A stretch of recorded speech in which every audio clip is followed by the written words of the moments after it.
He must be tired after leaving his stream running. Yeah, I don't know if some of you noticed. At least one of you did. But I forgot to actually end the stream yesterday. So I like that, or not yesterday, the day before yesterday. So my OBS was off, but the stream continued. I didn't realize till somebody, I didn't realize until somebody tweeted me and was like, "Hey, you forgot this," and I was like, "Oh!" I ran over to the computer.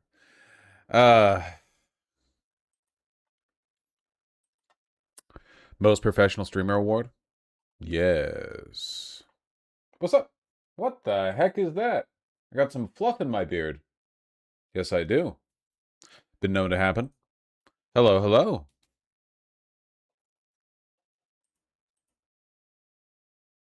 Barnes dropped out. Yes! Okay, we'll look at that in a second. We'll look at that in a second. The more we consolidate in the great state of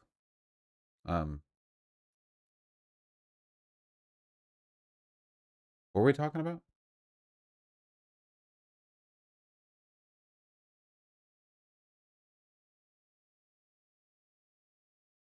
Yeah, I forget. I'm sorry. Soli, you just posted about that. Troy Jackson confirmed poster. We'll get to that. Your beard is slowly becoming an ecosystem for things. No. I reject this characterization for the same reason that I reject the characterization that body hair is unhygienic. Okay? The idea that having a beard is disgusting, to me, I find this morally reprehensible, okay? It leads down a whole bunch of bad roads. You know, every time on stream, the conversation of like body hair is not unhygienic has come up. There are people in chat unironically arguing that it is. Like it's with like with armpit hair or whatever, and there are people in chat who are like, well, no, like it is dirty or whatever. It's like, damn, they got you. They got your ass by the balls. They got you by your ball ass.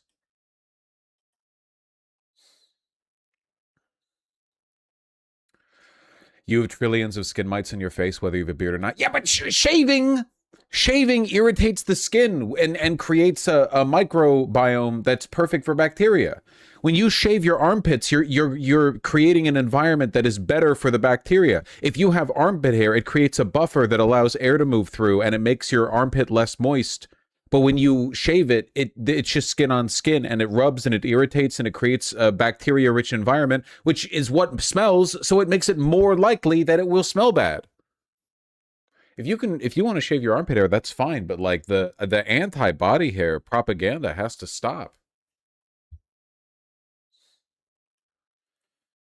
Why does it smell worse with armpit hair? It doesn't.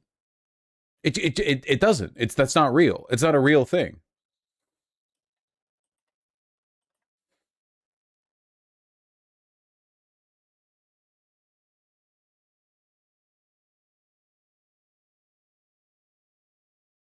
I mean, it feels like it does.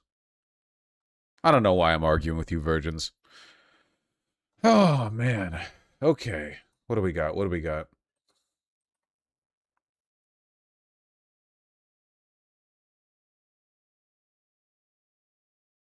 Okay, hold your horses, folks. We got a lot to talk about.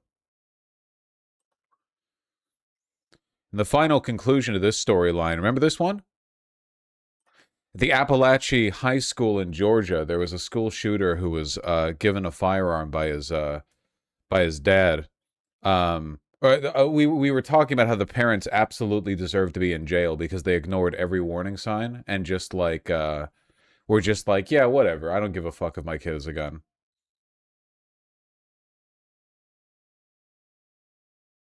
When was this? 2024? Yeah, 2024. Now precedent across multiple states like Michigan, now Georgia. Good. I think that like we have enabled an absolutely insane environment where nobody but the parent is allowed to teach the kid. Like it's pedophilic if your teacher so much as gives one bit of advice to a child, like in a difficult life moment. But at the same time, parents are completely free from consequence or like legal or social consequence for doing a terrible job being a parent. It's absolutely insane. You can't have it both ways. Either you defer the socialization of children to the way it's always been historically, which is a collective, like, village attitude where everyone involved in the child's life, whether that be the immediate family or the extended family and the teachers and so on, like, everyone tries their best to, like, make sure kids, grow up all right, and you kind of defer the responsibility broadly. Or you do this insane modern post World War II nuclear parent thing where you say that the entirety of a child's, like, first 18 years has to be controlled by the whims of two people who are both busy with a job. But if that's the road you're going down, your ass has to be going to jail if your kid is like, kill them all, the voices tell me to kill them all, and you're like, go get them, son. Tosses them a Glock,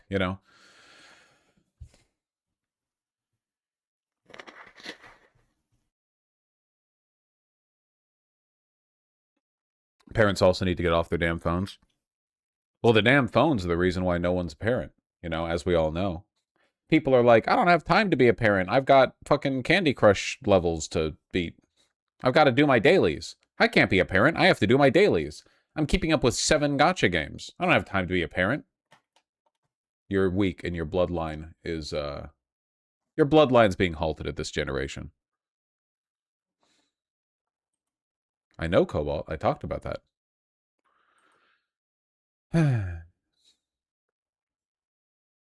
My 50-plus-year-old mom scrolls YouTube Shorts and Insta Reels so much it's crazy. It's pretty grim. It's pretty grim. It's not great. I have family who won't take their children to school because it's too hard. What the fuck does that mean? Wait, because school's too hard or because driving them to school is too hard? What are you talking about? That's insane. You know what? No, it's fine. It's fine. We need to move on.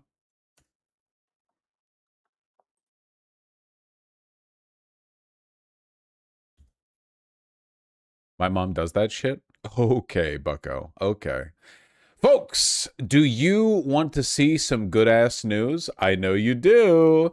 Good news is in short supply these days. There might be a future for American democracy. Not necessarily a total aversion of the collapse, but let's say there's some positive indicators coming out right now. Abdul al-Sayed, in new polling, shows that he is just straight up mulching Haley Stevens, despite AIPAC dropping more money on this race than God.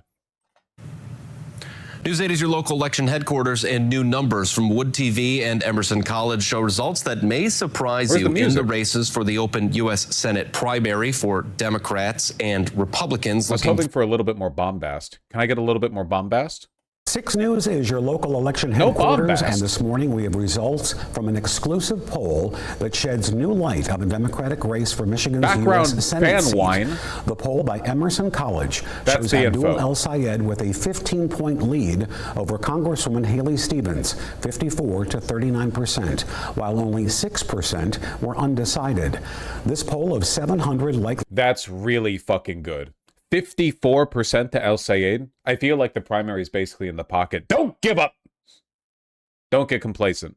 Voters in the Democratic primary happened on June 26th and 27th, one day after Governor Gretchen Whitmer endorsed Stevens in the race. It has a margin of error of plus or minus 3.7. Genuinely, AIPAC and the establishment are going to break against the immovable wall that is Abdul el-Sayed here. All the AIPAC money in the world, plus the endorsement of major Democratic figures, implicitly the Democratic establishment, including the sitting Michigan governor, and still Haley Stevens is getting crushed into the dirt. Oh, thank God. Thank God there's a limit to how hard you can buy an election. In the Republican Party, there is no limit to how hard you could buy an election. If Jeffrey Epstein came back to life and ran in any Republican race, he would win if he got enough AIPAC money backing him, 100%. Absolutely he would. Republicans are barely literate, not on our level, not even close. Peasant would be a compliment because peasants were at least bound by basic rules of civility. Just totally beneath us. But Democrats, thank God, Democrats are real human beings with the same blood as us. Thank God. You cannot infinitely buy elections in the Democratic Party. Please, God. Oh, man. The results come as we're less than a week before the August 4th primary. We have many more details about this story on our website, WLNS.com, and our Capitol correspondent, Tim Skubic, will do a... The Democrats? The Democratic voters. Yeah, Lane the Goose, I saw that. 15 points ahead in this polling. Man, oh man. With only 6% undecided, it feels like there's not much of a margin for them to pull from either. If you hear any noise in the background, it's because the Blue Angels have returned to Seattle. My favorite, I should sue them. Fuck them. She's about to look like the biggest clown at the end of this. Well, Haley Stevens isn't really like a human being, so I don't think she feels shame the way that we do. I don't think she cares that she's going to be a clown. She's going to like coast off of the numerous like Haley Stevens is like Barry Weiss. You can fail up as much as you want; it doesn't matter. For Zionism, failure is actually very much an option. You know. She'll just go somewhere else. She's just gonna turn into some like Rahm Emanuel-esque figure, just some like nagging voice in the background who chirps up every election to remind voters they don't deserve good things, you know?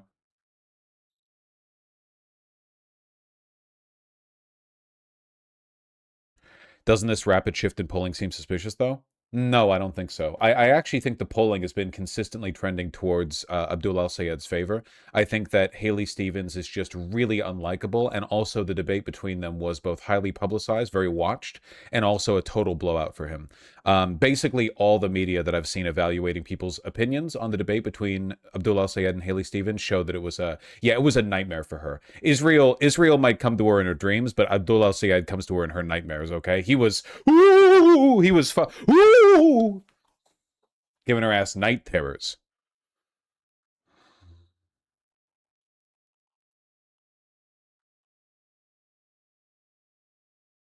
This polling data is pre-debate? What was the time range? July 26th and July 27th. Oh my God. Okay, never mind. This isn't even explained by the debate performance then. This is just straight up. Okay. Wow. All right, well.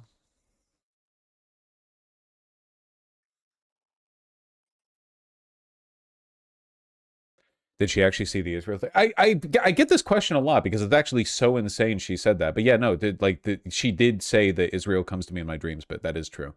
That is real. That is absolutely real. What polling were you seeing the past few weeks that made you worried? I haven't. The polling has been consistently pro Abdul El-Sayed. It's leaned more in that direction. There was like one really, really erroneous poll that was conducted by a biased third party, which I didn't believe in, and there were a couple of like worrying internals. No, actually, Haley Stevens hasn't even been releasing internals. It wasn't internals. It was just Haley Stevens favoring pollsters. Fauci? Nope. Fauci's been consistently pro Abdul El-Sayed for the past couple months.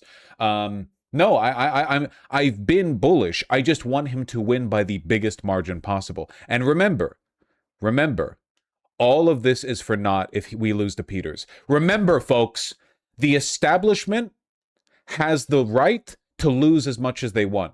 Establishment Democrats get to lose and lose and lose. It's all they do. They love losing. And if they lose, it's your fault. When Kamala Harris loses, it's your fault for caring about a genocide or whatever else. It's your fault when the establishment loses. But we don't have that luxury. We don't have that luxury. We do not have that luxury.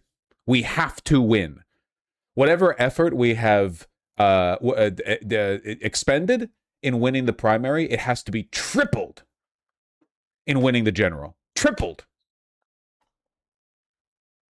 The failure is not an option here. There is no I am not exaggerating, especially with Abdul El-Sayed, to a lesser but still very important extent Hong. Certainly with Troy Jackson in Maine. These are races we cannot afford to lose. The victory over the Republican, it has to be, as we're talking like a crushing, more effort has to be expended here than ever. Like I'll put it this way, okay? Imagine the timeline where Bernie Sanders beat Hillary Clinton in the 2016 Democratic primary. Imagine the timeline we'd be in right now if Bernie lost to Trump.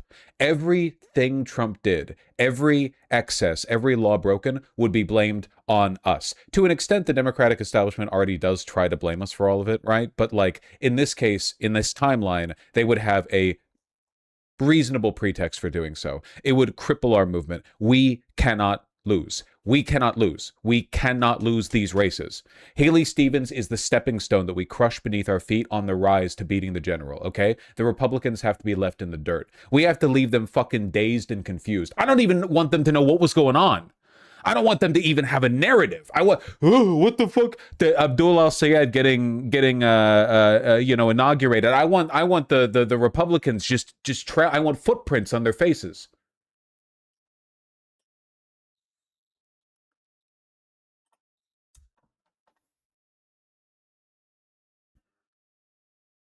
$400% of the vote. More Abdul al-Sayed votes than there are residents of Michigan. Please. No, I mean it. I mean it. I mean it. I mean it. Very important. I love Michigan. It's all right. Oh, man. Haley Stevens, better the only Stevens. And Rogers.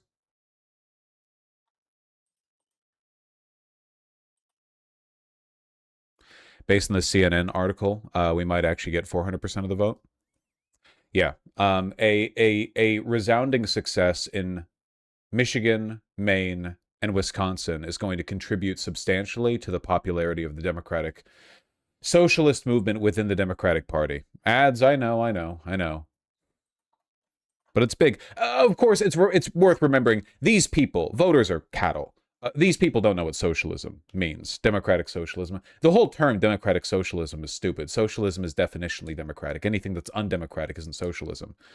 But whatever. Voters will always be cattle.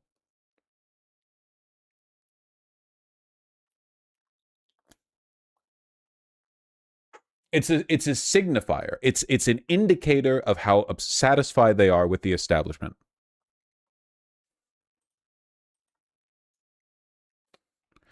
Tallarico is also polling well. Yes, he is. Though, thankfully, the Texas is a straight toss-up as far as I understand it right now. If Tallarico loses, and I really do not want him to lose, it'll be pretty easy to blame Jasmine Crockett for being a massive sore loser and trying to disenfranchise the black vote against him with phony accusations of racism. It's not as easy to blame us. Mind you, again, I'm not really interested in symbolic victories here because whether or not we're blamed for Tallarico losing really only matters in the context of like petty Twitter arguments. I want to win! Real victory! 1,000-year DSA Democratic Party. Not that Tallarico's DSA.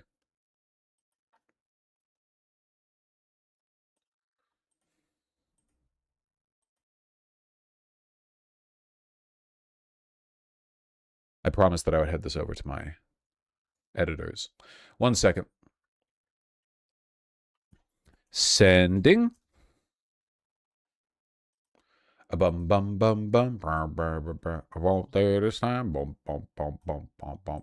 A bum bum bum bum bum. How? You get what I'm talking about? At least from my perspective in Dallas, Gen Z is super fired up for Tallarico. Well, the only Gen Z Republicans are neo-Nazis and pedophiles, but I repeat myself. It doesn't surprise me that Gen Z would be coming out for Tallarico. Yeah, there's no denying right now that the overall political environment has slanted very heavily blue. Especially considering the fact there's a very real possibility that diesel is up to like $6 or $7. That one was for you guys. That's how I get the big bucks. Make sure to like and subscribe and donate if you can, or even if you can't. Remember, even if you don't have the money to donate, your mom probably has a credit card. No, I'm sorry. We don't even accept credit cards on the site. It's just PayPal. Your mom's PayPal. No. Really though, the democratic environment is looking real good for us right now. Diesel might be up to like fucking $7 a gallon or more by election day, by November.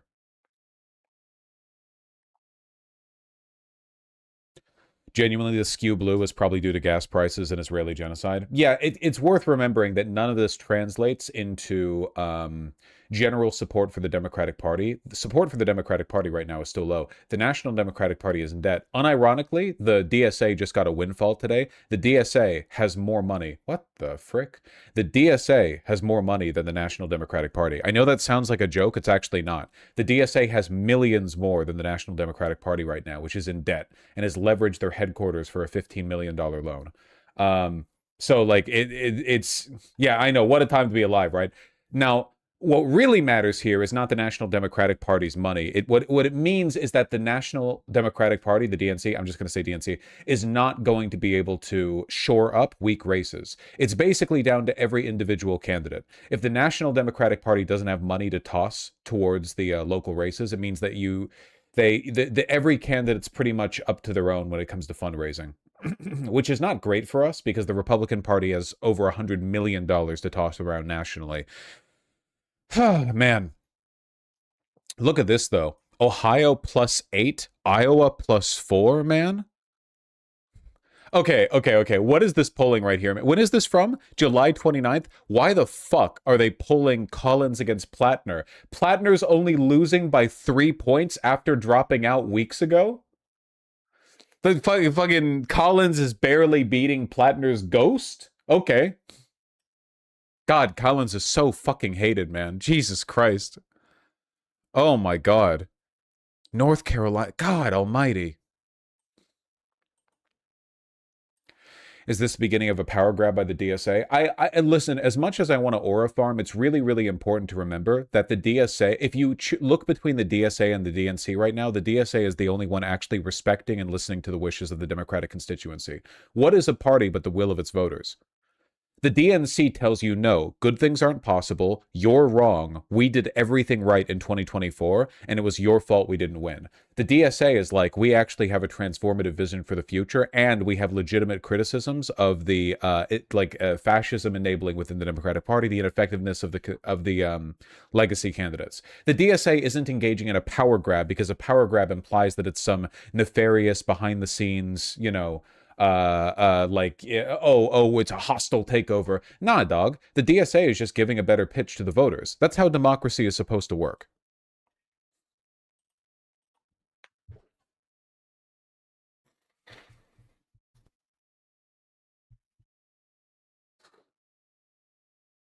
Yeah, power is being left on the table. The power in a democracy is in the hands of the voters, and the voters are craving something better than what the DNC has offered, and the DSA is offering it. It's that simple. God almighty, look at this, man. I can't believe if we actually win, and this is probably like overly optimistic, a 9-point win for the North Carolina Senate seat. What a fucking unbelievable. Oh yeah, speaking of the unfavorability of the establishment, hold on. Trump has turned it into the single most profitable scam of his. Please sit down. Please sit down. Back genocide. What can be more corrupt than backing genocide? This is part of the same con with you and Trump playing off of each other. Oh, he's worse. Oh, he's worse. You were put on notice in November of 2023 by the Center for Constitutional Rights and other legal and human rights organization. Notice on potential legal liability for aiding, abetting. It's cool that Schumer is so like seething with contempt here that he can't even say anything. It's like, again, like if people who actually have strong moral positions tend to like defend their own, but Schumer doesn't really like defend himself at all, basically. He just like, anytime he's just taking it. Anytime he gets criticism, he's like, bleh, and walks off. Fighting or conspiring to commit genocide for congressional acts and demand. You were put on notice and you backed it, and you backed the genocide to the hills for years on end. How dare you talk about corruption? How dare you talk about corruption? Thank you for your diatribe. Oh. Now, let's... He's so fucking contemptuous, dude. Not even, like, pretending to care. Not even... You know how when Mamdani gets heckled in public, you know how whenever Mamdani gets a heckler, he'll either respond with something funny and charismatic, which is the job of a politician, or he'll say, like, and I'm defending in New York where people have the right to express their concerns at a mayor like this. You know what I'm talking about? Like so either he spins it in a way that's positive, because heckling's not always productive. But if there's like an actual sentiment he's responding to, he indicates he respects people's right to criticize. Schumer doesn't care, of course. He doesn't believe in democracy. He never has. This total Israeli supremacy is the only real thing he's ever cared about. You know, he defended Fetterman the other day. He called Fetterman a good senator. Which makes sense because Schumer and Fetterman are both completely in agreement on the only thing either of them cares about. Continue.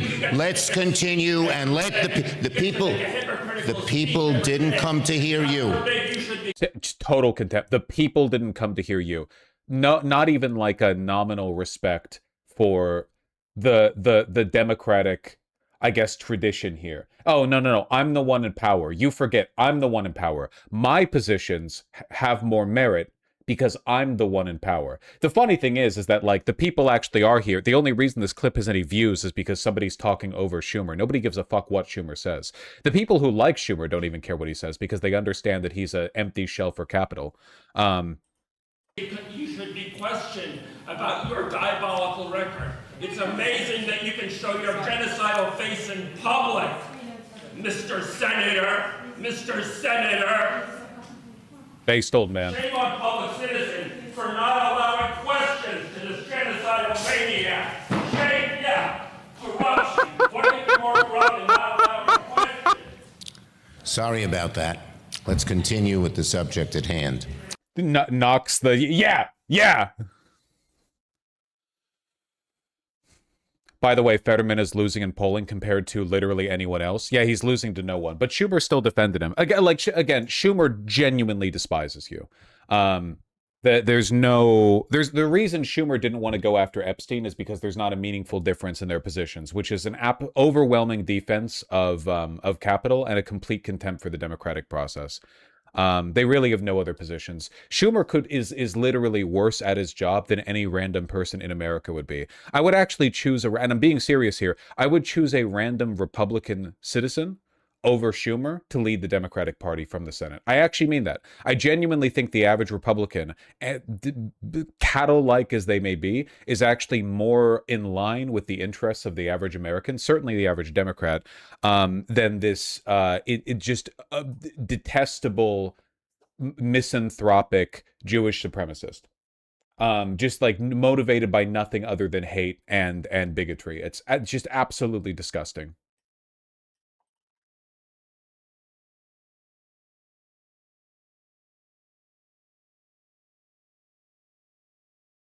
Will he be leader in 28? Schumer will not win his next Senate race, for sure.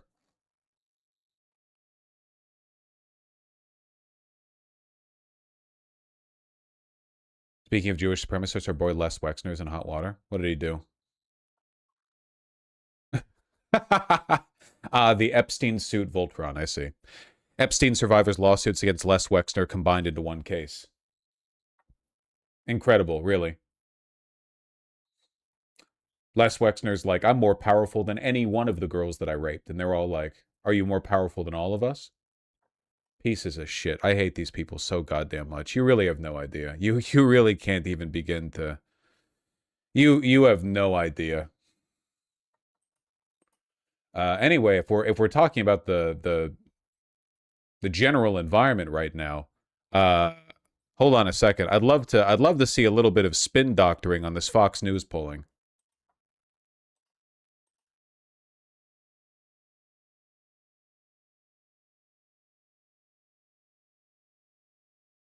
Are you anti-Semitic? I think that it's genuinely disgusting to accuse a person of being anti-Semitic for being opposed to ethnic supremacy, like Jewish supremacism. In the same way, I think it's disgusting to say that anti-racism is a code word for anti-white.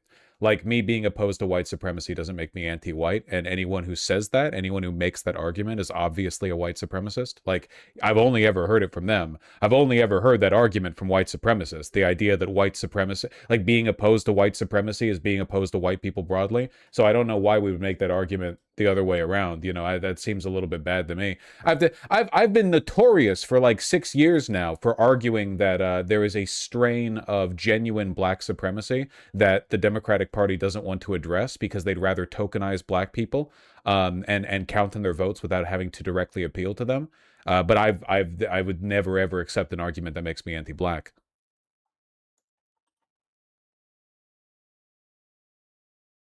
Anyway, let me see if I can find that Fox News poll being talked about. 1 second. Oh my God, there's so much good news today. It's actually like a really good news day. Fox News polling. Can somebody find me the video from which this screenshot is taken where Fox News is going over this polling? I would really love to see.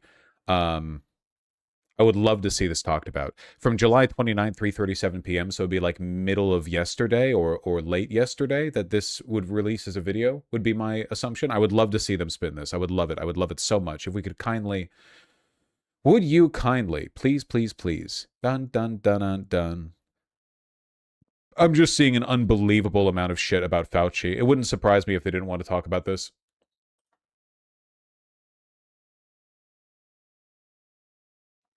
Is this an article? Oh, here we go. Does this have the embedded? Yes, it does. Nice. Thank you very much. Well, today marks the 100 days until the election, and it is going to be a barn burner for sure, with both chambers up for grabs, and Democrats and Republicans both fighting it out like their futures depend upon it. And nowhere is that going on more intensely than out in the state of Michigan, where Abdul Sayed is running for the nomination to be the Democrat nominee. Yeah, I've heard about that. Talk about how you guys are getting crushed. Been moved to a toss-up. Now, if the Democrats were able to run the table and win all four of those... Now, whoever linked this is wrong. This is not the video segment where they talk about the polling. You just linked a random thing involving polling. You just linked any old thing with polling. I'm banning you in real life. Teams have been sent.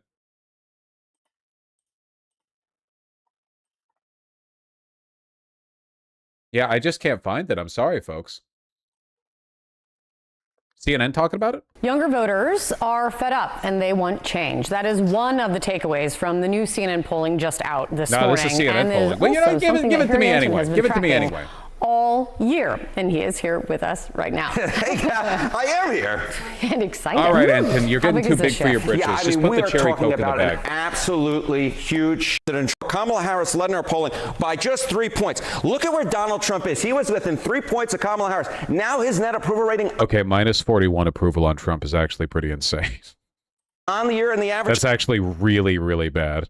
Of CNN polling, look at that, minus 41 points. That is a shift of 38 points away from the President of the United States. He is falling through the floor. If you voters under age 50, gotcha. Look at the trend line among voters over the age of 50 or 50 and older, the shift that we've seen amongst them against President Trump is less than half that. In fact, it's under a 15-point shift. So the reason why President Trump is so unpopular. To be clear for anyone, just to make sure you're not finding the wrong thing, the specific thing we're looking for is the Fox News video polling where they talk about the wider Senate race. This one right here. See? This is it.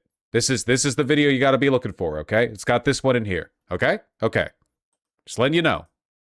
At this point is the shift among younger Don't voters, make me those bet the under the shit you age link. of 50, your Gen Z, your millennials. They gave President Trump a little bit of a try in 2024. No longer. He is down there, right there underneath the ocean floor. How does that translate to when you're looking at Congress? Yeah, okay. So obviously they are likely to take back the U.S. House of Representatives. It's not older voters. The key game that has shifted here, the key play that has shifted here is younger voters. Those under the age of 50 are taking out their anger, it seems to me, that they have against President Trump. They're going to take it out against Republicans in Congress this fall. This is for the North Carolina Senate race? Mm-hmm. It is. But this is an article.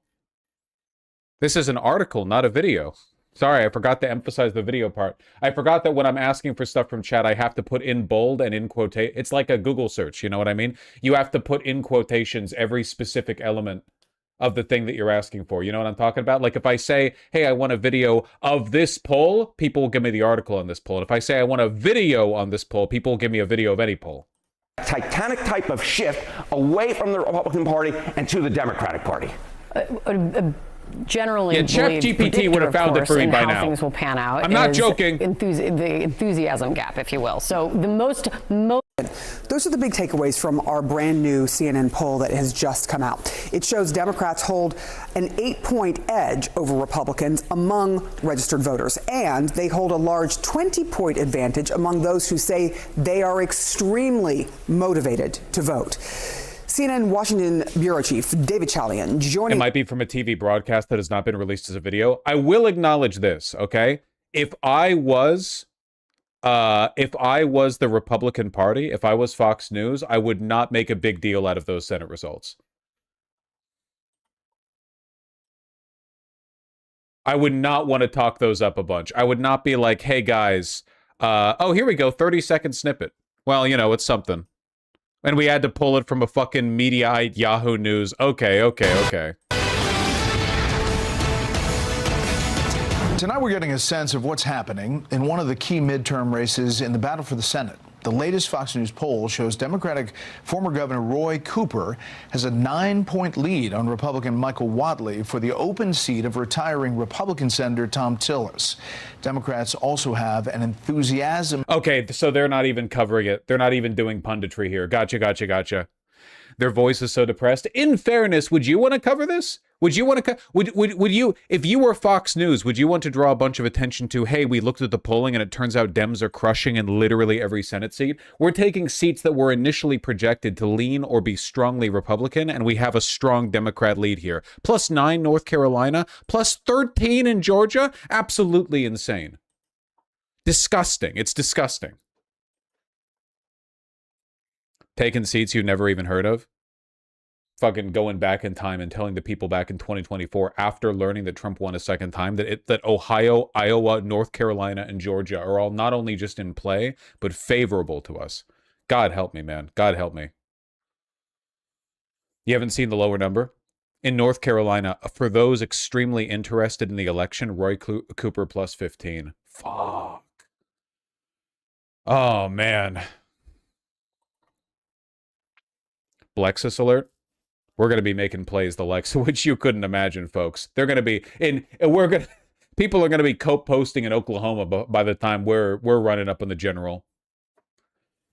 Republicans are going to be like, we have a chance. We can still hold Kansas, guys.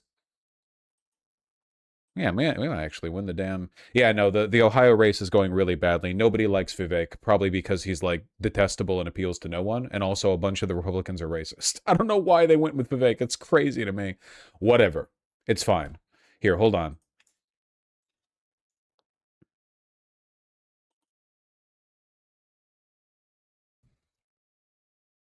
Based boomer shouts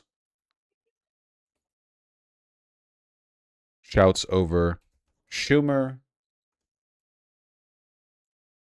Dems dominating in polls. Is this actually the good timeline? No, we're all still gonna die. We're all still gonna die. Don't worry about it, man. It's fine. The IRGC claims they've destroyed 3 F-35 jets. There's no way. There's no way. If this ends up being true, I'm going to wait for confirmation from, like, independent investigative journalism, because this is too much of a claim. If the IRGC, listen, okay? As we all know, the most trustworthy source of information on the Middle East between Israel, America, and the IRGC is easily the IRGC, but I'm going to have to wait in confirmation from this one. 3 F-35s? Okay, we'll see. We'll see.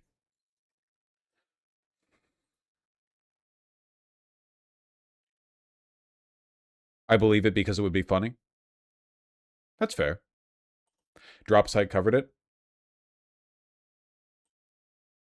Low-resolution satellite imagery appears to show Iranian strikes damage aircraft carriers at Muwafaq al-Salti Air Base in Jordan, where U.S. forces operate. Iran's IRGC claimed 3 F-35s are destroyed. Independent monitoring says independent monitoring says the available injury is too limited to independently confirm that. We'll see. We'll see. We'll see. We'll see. We'll see. That's equal to 1 F-105. That is true.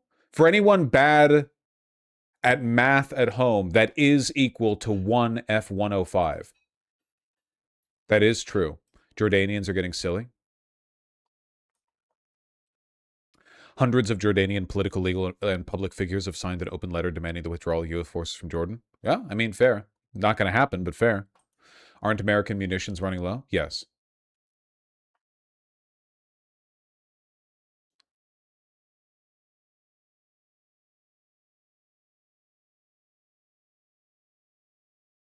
Pretty sure at -100 or at 100 it rolls up to a G5. You think so? The G5. The G5. The G5. Okay. Well, hold on. As long as we're getting an update on Iran's holy war against joint U.S.-Israeli devilry in the Middle East.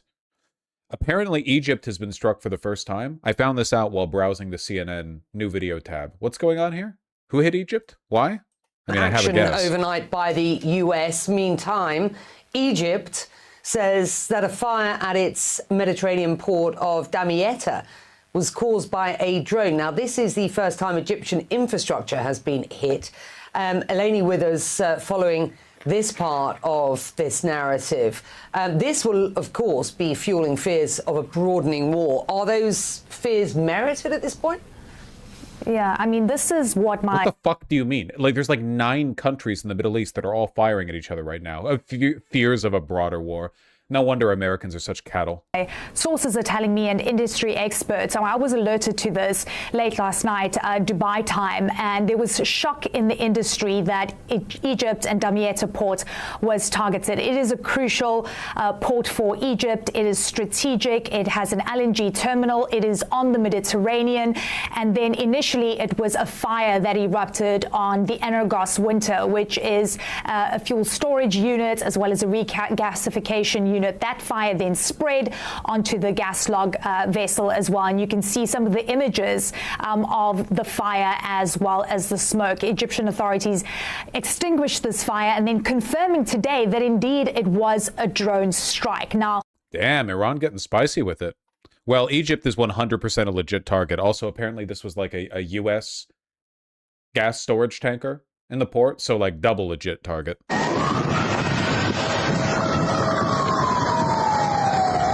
Well, what matters is that they're having fun down there. Sicko mode Iran. I mean, Iran, Iran is not only acting with military legitimacy here, but is also starting to realize, I think, that they basically run the Middle East now. Like, genuinely, every other country in the Middle East is like growing increasingly agitated with America's rabble rousing without our ability to actually settle anything. We basically just made everything worse for everybody. Iran still has a massive stockpile of drones and ballistic missiles. Saudis are bombing Iraq too. Oh boy. It's all going so well. This benefits Israel, it's not good. Disagree. Israel can no longer be provoked further. The only thing that Israel can really do that it hasn't done is deploy ground forces to attack Iran, and if they did that, it would be the Persian Gulf would run red. Or nuclear weapons, I suppose. Beyond that, I don't really think they can do anything. What the fuck is Saudi Arabia doing? They think they're safe? No, they're just desperate. Saudi Arabia just wants to get back to being a fucking petrostate, dog. They just want to go back to, like, you know, making $1 trillion a year in oil sales and molesting kids. You know, Saudi Aramco shit. It's everything now. It's literally, I keep forgetting to reinstall the fucking blocker, man. God almighty.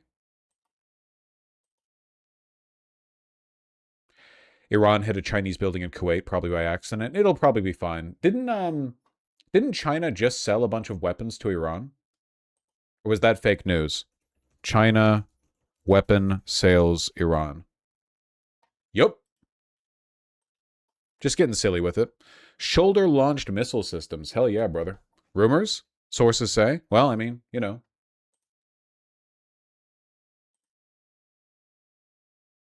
Maybe we should stop trying to end the world.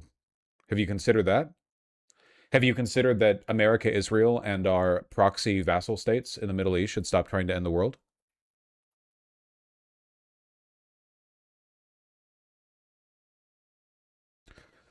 This is brutal. Center for Strategic and International Studies published their estimates of interceptor stockpiles for the U.S. The graph speaks for itself. Jesus Christ, man. And the timetables that we have for replenishing these stocks are measured in years, not months. There's just no way. By the end of this conflict, we're literally, like, brick by brick, we're rebuilding the Persian Empire. They're gonna have to, the Greeks are gonna have to hold Thermopylae again. This is fucked up, man. They're gonna take it all back. Darius returns. Yeah, fuck.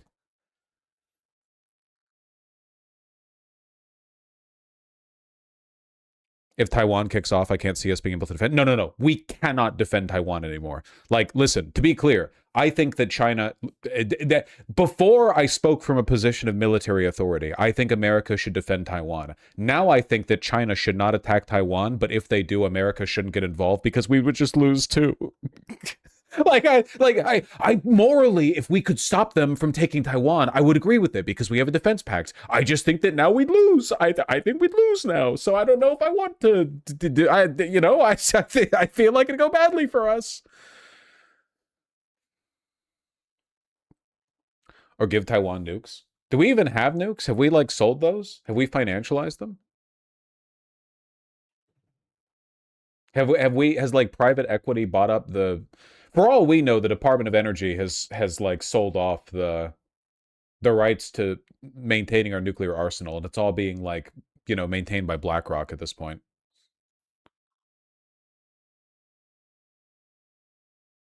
Yeah, what they don't tell you about the strategic Patriot Reserve is that you can't actually deplete it down to zero, because if you do the salt mines we store the Patriot missiles in will collapse. We can bring it down to maybe 400 Patriot missiles before we can't take any more out.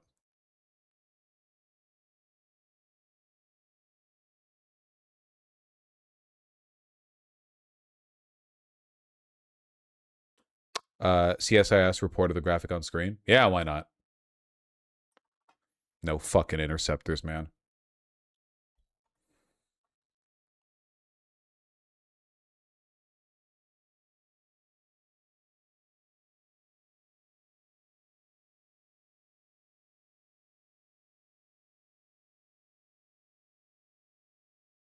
Enshittifications now come to air defense missiles.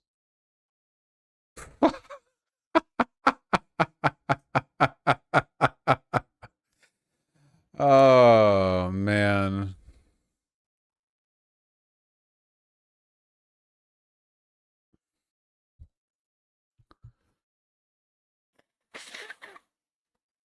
It's incredible how, without a global threat to challenge us, capitalism has replicated the most self-destructive element of fascism, which is the total irrationalism. Like, fascism collapses because an inability to accurately estimate your own strength versus the strength of your opponents inevitably means that you overcommit and get burned. Happens every single time. Nazis did it famously, but it happens every single time. And now we've done the exact same thing. We've just done it to different ends. Rather than like dramatically overestimating ourselves based on our perceived racial or religious supremacy, we've just overestimated the resilience of our supply lines as everything is gutted and financialized.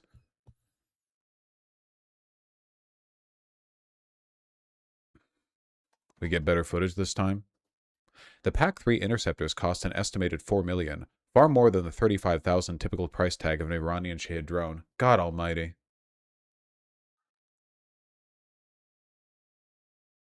I'm sorry, you can take lessons from the Ukrainians as much as you want. You can make cheaper interceptors, you can make anti-drone drones, but nothing is going to change the fact that drone warfare has completely remodeled the economic incentives involved in holding territory. There is no way to make interceptors so cheap that we can, like, hold off the long-term cost of occupation in the Middle East. If Iran doesn't want us there, we don't get to be there.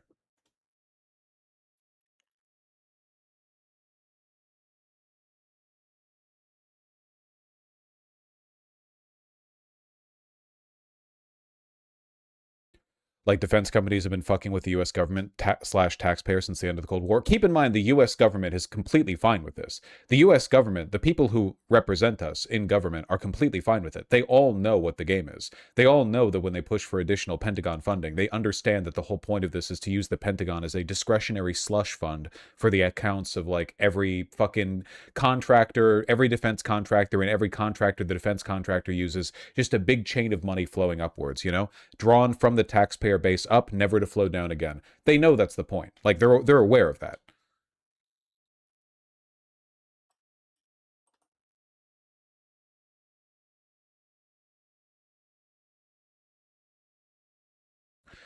Do you think Iran could become a rallying point against U.S. imperial hegemony? Oh, for sure. No, Iran has already captured the heart. Listen, the Iranian regime, the IRGC, they're fucking evil, okay? But in terms of their anti-colonial efforts, like Iran right now Iran and Ukraine are like representing the same spiritual force from different ends of the hegemony, right? People across the West look at Ukraine as an example of a small, plucky nation defending itself against an overwhelming tyrannical horde from the East, and to a large extent, I think people are doing the exact same thing to Iran from the West. past, right? The narrative of a small country, long, undervalued, picked on, the victim of imperial powers, with modern technology, with drones, holding critical territory and holding their own against a vastly superior military force. The narrative maintains. It's just, I mean, obviously, on a purely ethical basis, the Ukrainian government is nowhere near as evil as the IRGC.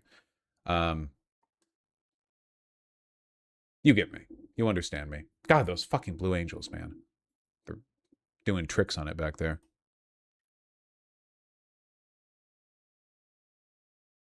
Where's that CSIS report? What were we looking at? Where is it? Here it is.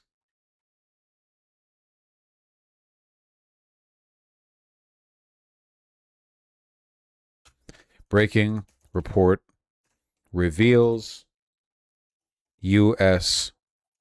rapidly depleting munitions as Iran war heats up again. I can't hear anything. I can.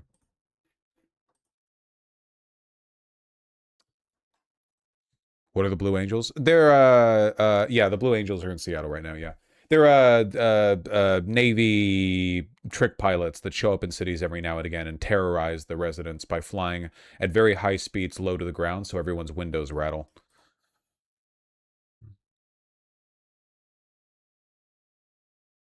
Vosh is only comforted in the knowledge the Blue Angel pilots will be sent to their deaths in Iran. That's all right, boys. Well, for America, we're doing flyovers over Tehran, okay? That's morbid. Yeah, well, maybe they shouldn't keep flying over my fucking house. Really loud. You know they start early? No sleeping in with these motherfuckers around.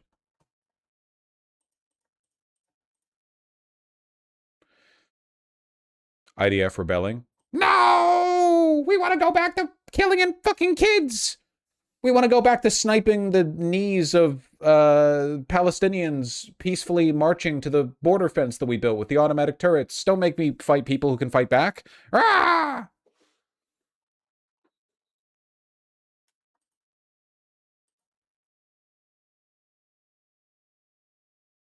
Clear the field.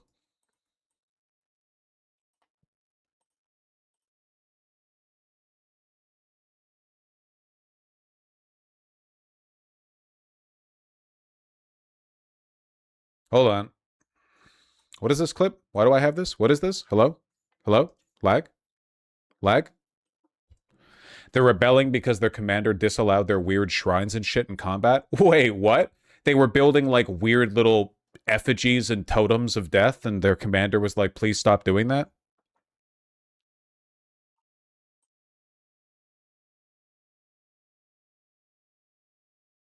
Is that it?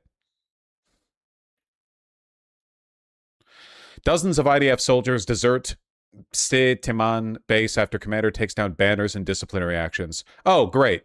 Their commander took down what he said were signs depicting Satan and the Angel of Death, which allegedly glorified the hazing of younger troops, while soldiers said some of them commemorated soldiers killed in Lebanon. Yeah, okay, literally. They're not leaving because they have moral qualms with slaughtering innocents. They're leaving because they don't like the fact that they're literally... They're defecting because they're mad they don't get to keep their death effigies, man. Unironically, this is one of the reasons why the Israelis will never be as successful as their mentor, the Nazis. The Nazis were also fascist. You've probably heard this before, but they were also wholly committed to death, both externally and internally. Germans treated every civilian in their country like an agent raised to serve the state. The Israelis basically have treatlerite fascism. You understand what I mean? They want to do fascism externally, but they're not willing to accept the mass internal death that fascism demands. They want to do fascism outwards, but they don't want their country to be hailed with bombs. They don't want every third man to die out there in the trenches, you know? It's like Nazis without commissars, you know, or whatever their equivalent was, the SS officers. The whole point is that, like, in the Wehrmacht, if you deserted, they would kill you. But in Israel, I guess, you can just walk off base because they won't let you keep your fucking Angel of Death banners. Pathetic. I want others to die, not me. Ah! Not even them dying, man. Just them not getting to keep their fucking creepy effigies.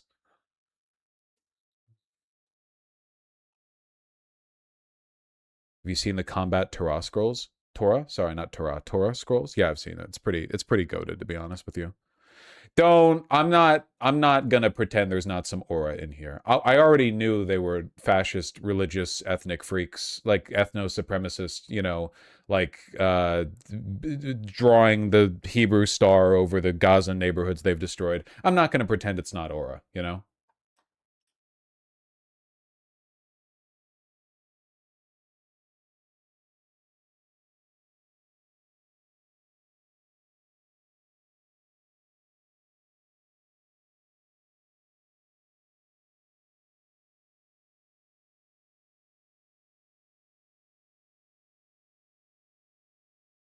Yup. The SS under Himmler were getting wacky with it in the castle. Night ceremonies, creating new holidays, unironic blood rituals. Yep, it's been known to happen. Been known to happen. All right.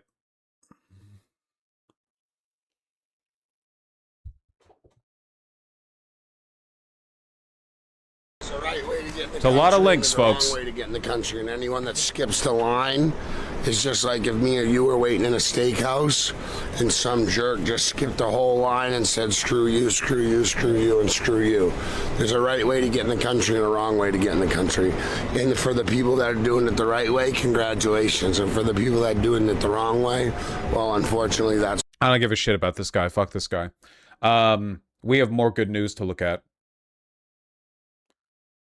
Very good news, even. We just got too much to cover today, folks. We just got too much to cover today. For instance, we've talked about some really favorable polling going down in Michigan, where Abdul Al-Sayed seems set to firmly teabag Haley Stevens in the primary. But that is not the only bit of good news.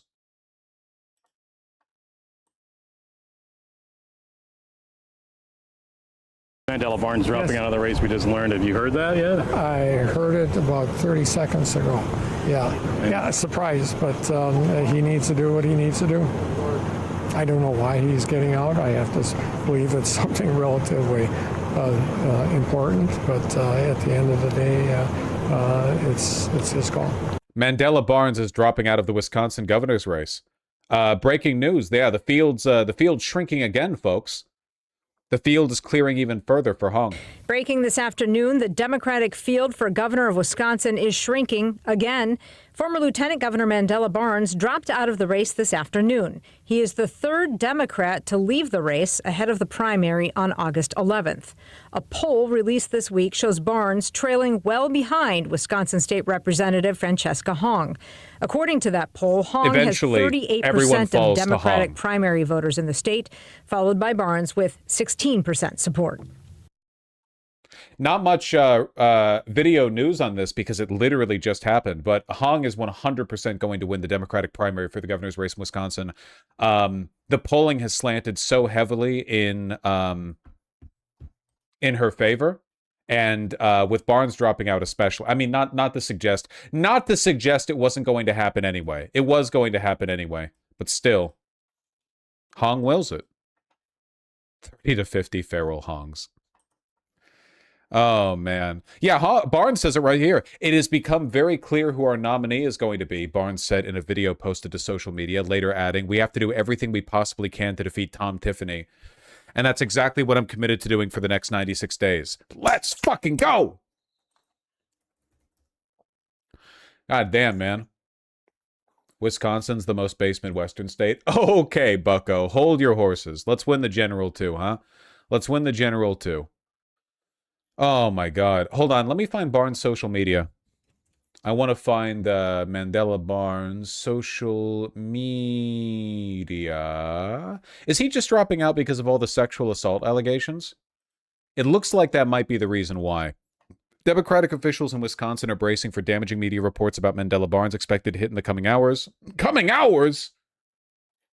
It looks like the center doesn't vet its candidates either. I'm being disingenuous. Barnes isn't really like a center leaning candidate. He's not the Democratic establishment.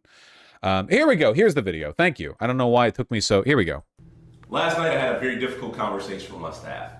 Now we're incredibly proud of all the things that we've accomplished and all the resources that we have raised to spread our message. Great audio. But it's become very clear who our nominee is going to be. Now I said from the very beginning when I launched this campaign that the #1 goal was taking on and defeating Tom Tiffany to deliver big wins for Democrats up and down the ticket. And now it's our time to come together, to focus our efforts on that one goal.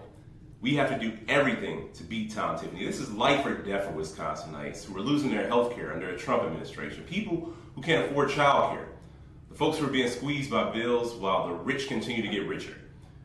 Now, I got in this race. Center-left audio. He's not center-left. He is left-leaning. He is a progressive. It's just he's also, again, I haven't looked that hard into the allegations. A lot of women have accused him of being a sexual harasser, at least.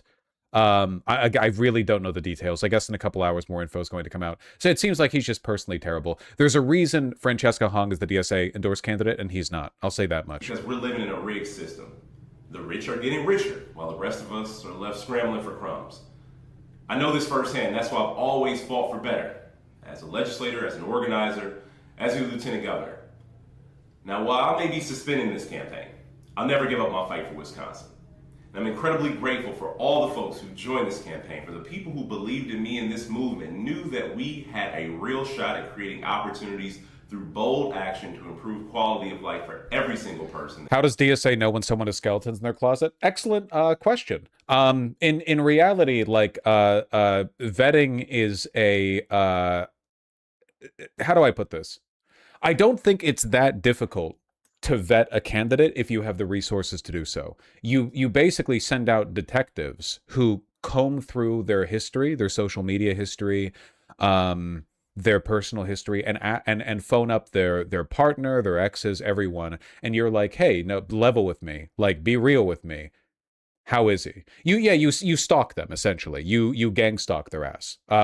Troy Jackson, Francesca Hong, their asses have indeed been gang stalked by the DSA. It's basically the only way to do it, you know?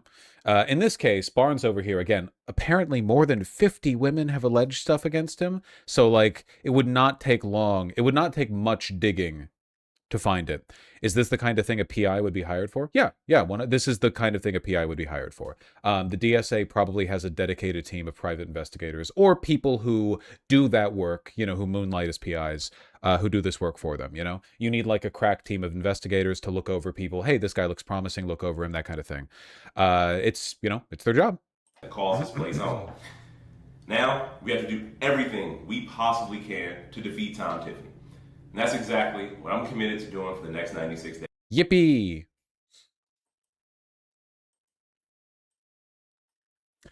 Marquette has already put out, I don't know if they've put this out or if this is just a evaluation of existing data based on the ranked choice voting they've already looked at.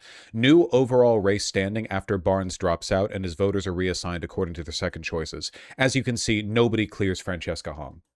Francesca Hong is far and away, like Crowley, Brennan Roy's no chance. Hong is winning the primary. Hong has a greater chance of winning the primary for the governor in Wisconsin than Abdul Al-Sayed has a chance of winning the primary in Michigan. And I think Abdul Al-Sayed is going to win the Michigan primary. Again, the real tough one here, I said this before, I said this with Michigan, the real tough one here is we cannot afford to lose the general. We cannot. We are not fucking, we are not Kamala Harris, you know? We are not Gavin Newsom. We are not establishment Democrats. We don't get to lose and lose and lose and lose and blame everyone else. We don't have the cultural capital. We don't have the deep state insider info. We don't have the media in our pocket. We are not Charlie Kirk. We are progressives. We have to win. We have no choice but to win. Winning is the only thing we can do. Just mandatory plug here for Progressive Victory. If you are at all interested in the betterment of this country, I strongly recommend you sign up with PV. PV is doing work for Troy Jackson. PV is doing work for Francesca Hong. PV is doing work for Abdul Al-Sayed. All three of these races need to be won.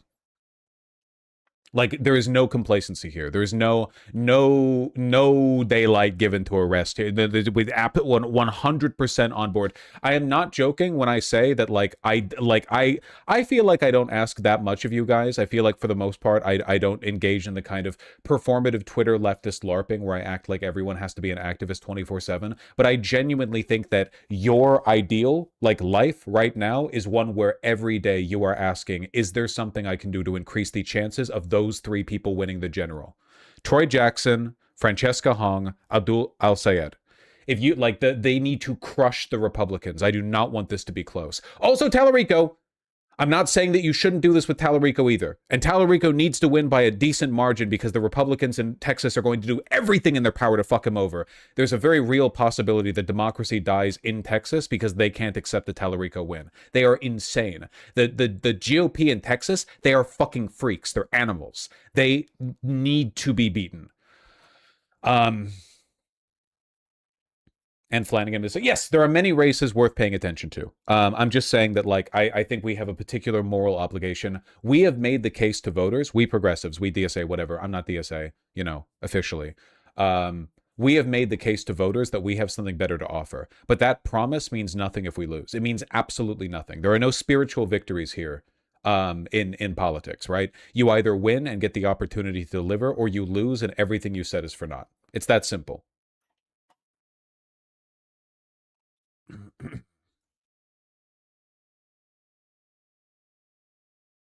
I didn't cover it, but Francesca Hong was laying down some facts at the in the spin room after the debate. Why do you believe that the police must still exist? Still exist?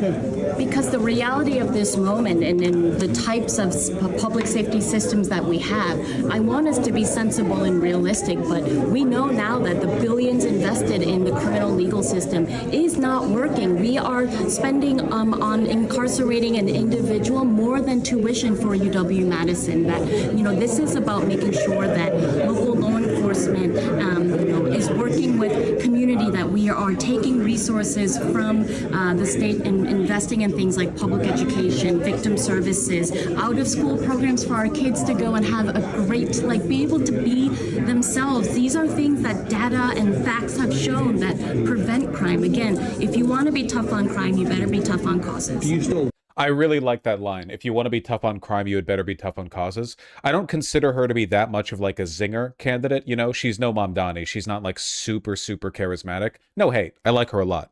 But I like that line a lot. I feel like that's a good way of delivering that point. I haven't heard that little zip point before, you know? Long term, want to abolish police, but ultimately, you know, I believe that we have to be serious about public safety. Tony Blair sucks, but he said something similar in the 90s. Yes, but it's worth remembering Tony Blair was lying. Tony Blair is a liar. He's a piece of shit. I don't think she's lying. Important distinction. And I'm going to be a governor that is more serious than anyone else in making sure that we are building systems of care, that we are focusing on lowering crime, getting guns off of our street, and making sure that folks who are incarcerated, which 90% of those folks will be going back to community, that we're lowering recidivism rate. And it's, appalling to me that, for folks who are working within our prisons, they have some of the highest suicide rates of any job and occupation. So this system is not working. If we want to be serious, we better be putting these billions into the things that we know prevent crime. I appreciate her conviction, you know? I was worried a little bit about her maybe running away from some positions when she said she didn't agree with all the national DSA positions, which in fairness, some of the national DSA positions are insane. But it seems like she's sticking to her convictions here. Pardon me, I have my skin is still really mad at me for that vitamin C experiment. So I've got thicker moisturizer now. I've got that, like, what is it? Cetaphil extra goopy. It just says extra goopy in big bold text on the tin right there, you know? Extra goop. Memes aside, abolishing the Senate as an official position is a bit goofy. I understand that it is a little bit goofy as like a point of advocacy from potentially, I mean, a senator, from an elected representative, but I think it's actually vital to defend that as a national platform. I think the Senate needs to be abolished. The Senate is an objectively anti-democratic institution. It is not good. It does not. It is so like in a practical sense, it skews things massively towards like biases people towards rural states, which is bad because they tend to have a lower population. It's very undemocratic. You know, you can win the Senate with like a quarter of the people in the country voting for you or less. It's just structurally bad at doing what it's supposed to do. You know, it is time. I think that we need to come up with a new constitution. We have the oldest functional constitution in the world, and it shows. Our Congress doesn't do anything. We've basically loopholed our way into like complete executive power.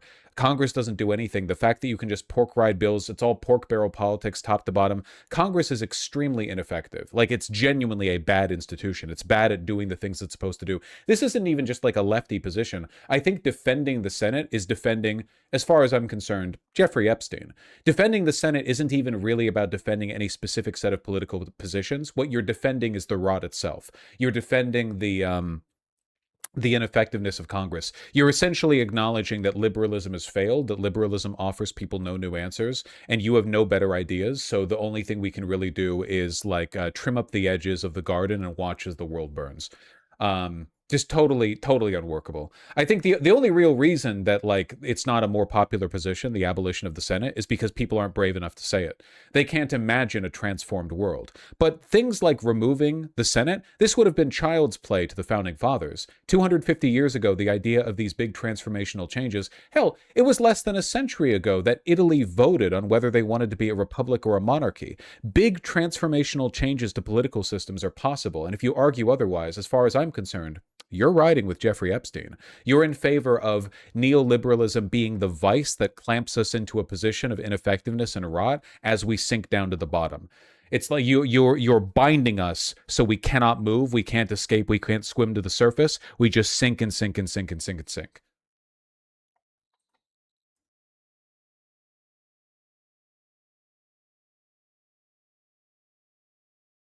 Okay, but prison abolition's insane.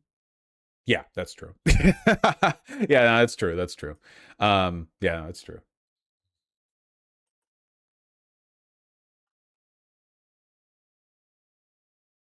What about open borders? The problem with open borders as a slogan is that I have no fucking idea what it means. Like, anyone who believes in a welfare state has to believe in a census, and in order for a census to work, you need to rigorously track who is in and out of the country. By open borders, do we mean like literally anyone can just walk in, like the way it was back in the 1800s? Like you could just walk up from Mexico and start a life in a town, and it's like, oh, yeah, I live here? Or is it like a more permissive immigration structure? It's very important, in my opinion, that we keep track of everyone who lives here, because I think that's necessary for social democracy to function. I do understand there have to be some reasonable limits on immigration, because the world is just a lot more complicated than it used to be. Like, it used to be you just had people kind of wander up, and, you know, if they lived, they lived. If they died, they died, whatever else. But if nowadays it'd be like, wouldn't it be like actually really destructive for like 10 million people to move up, like Venezuelans or whatever, from the southern border with basically no oversight or like management of their movement? Yeah, it'd be pretty bad. Just logistically, it'd just be really, really difficult. They would settle into slums along the southern border. You all know that, right? If a bunch of poor people were allowed to come into the United States as immigrants and they were accepted in with basically no oversight or management from the federal government, they would basically just form massive slums in, you know, El Paso, San Diego, whatever else, and it would be like really, really, really bad, like just for them too. So I think that like there does need to be a great deal of direct management over immigration, but I think that the system in America has to be much more permissive, for sure. Yeah. Do you really think that as a long-term goal? Do you think prison abolition is insane? I have never heard a convincing argument for the abolition of prisons outside of like a return to mob justice, which I think is bad. Like the idea that you can just exile a rapist from one town so they go to another and then rape more people. No, I don't believe this. If you mean like the abolition of private prisons or whatever, then yeah, sure. But that's not prison abolition. That's private prison abolition. That's a different thing. I'm totally in favor of massive amounts of prison reform. I am in favor of the reform of prisons, a reform so substantial that they basically are unrecognizable compared to what they are today. Like a degree of reform so substantial that it would transform, in the long run, it would transform our understanding of what rehabilitative justice even looks like. But the abolition of prisons, no. I think that like it's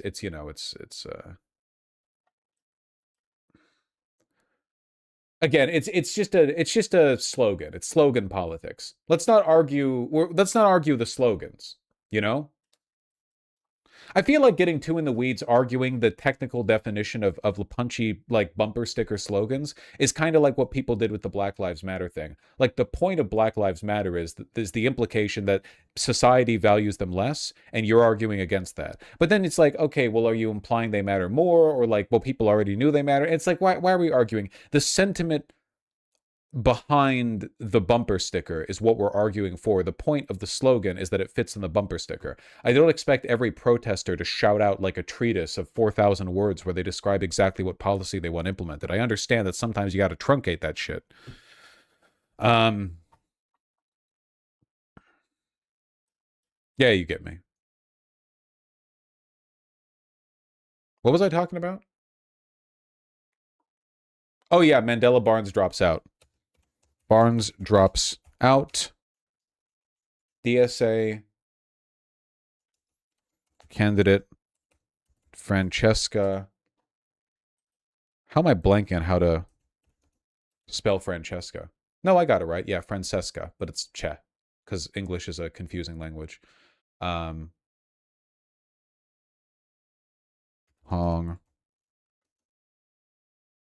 A shoe in for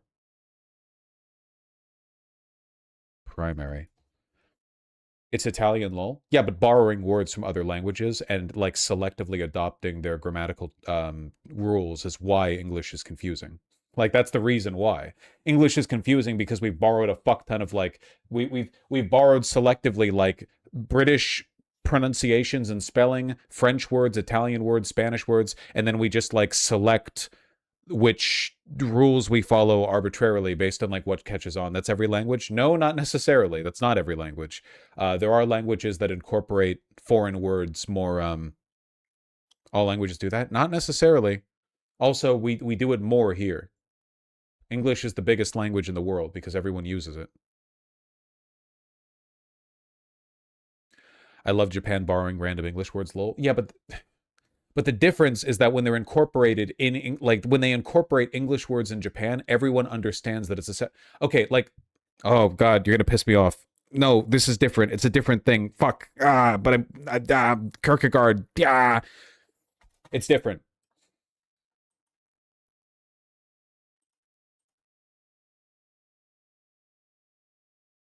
Yeah. That's what I would say if I was Japanese and I was frustrated with you guys.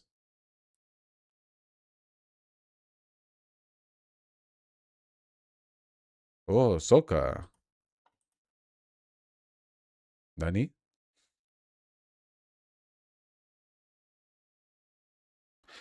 Wash, you're 100% correct here. Oh, Masaigu said I'm correct.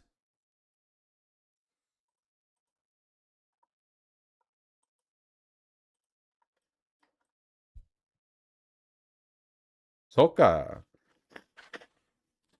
Oh, naruhodo. Hold on. Oh, ah.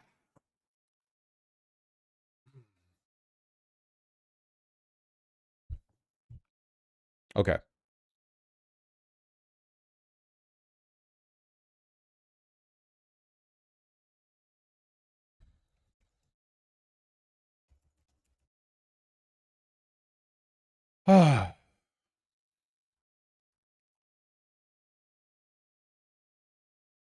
Okay, so apparently Troy Jackson is a real one. Excuse me. Breaking. Troy Jackson ran anonymous account to troll Republicans online. Using an online alias, Canadians for LePage, Jackson posted dozens of times on the Bangor Daily News website, according to a CNN analysis, routinely mocking and criticizing LePage at a time when the two were caught in a political fight over Canadian loggers being allowed to work in Maine. This is what Hamilton did, huh? It's like if you're really, really mad at a political opponent, you just create like alt accounts and start writing treatises and publishing them anonymously or whatever. That's really fucking funny. I know Bangor Daily News is really, really happy to be posted on this one. Alexander Hamilton. Yeah, you got it. You got it. Shitposter meta. Hey, it means he believes what he says, right? I'd prefer an endless amount of shit like this to like the creeping knowledge that every politician is lying to you all the time and none of them give a fuck. I want people who are like actually mad. You know what I mean? Like if I'm actually mad at politics all the time. Day to day, all the time. And I get the feeling the average politician is like, yes. Oh, I'm mad as well. And then they go back to like, I don't know, drink blood or fuck kids or whatever. Like they don't like they're totally unconcerned because they're just, you know, technocrats overseeing the decline of an empire. They're all rearranging deck chairs on the Titanic, thinking that they have like a lifeboat reserved for them.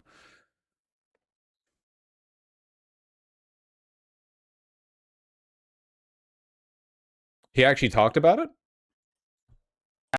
As you know, he's so happy. He's like, yeah, I did that shit.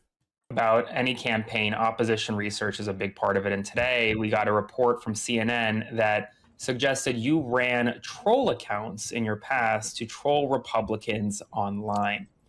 Is that true? What's your response? Well, I guess so. The thing about it is that, you know, I fight for workers. And, you know, during that period, me and Governor LePage were having quite a time. And, you know, he wasn't helping workers. And I'm interested in fighting for workers. He's so cute with it, though. We lucked out in Maine, man. We got the best case scenario. God, he's funny. The first big controversy they came up with on Troy Jackson. And he's like, yeah, that was me. Oops. Apparently More Perfect Union posted a video on him yesterday. No. It was El Sayed they did a video on. Gotcha. Not this one. Not Troy Jackson. I guess we'll have to cover that in the next bit then. What if he has like the Japanese Imperial Sun tattoo? Imperial Sun flag tattoo in his back? I don't know what you want from me, man. Are you suggesting like a strip search of every prospective politician from now on? Can you please spread your asshole for the camera to make sure you don't have like a sonnen rod tattooed around it or something? Full cavity search? Yeah, what if they've got tattoos inside their colon? You don't know. That's probably possible. I'm not sure.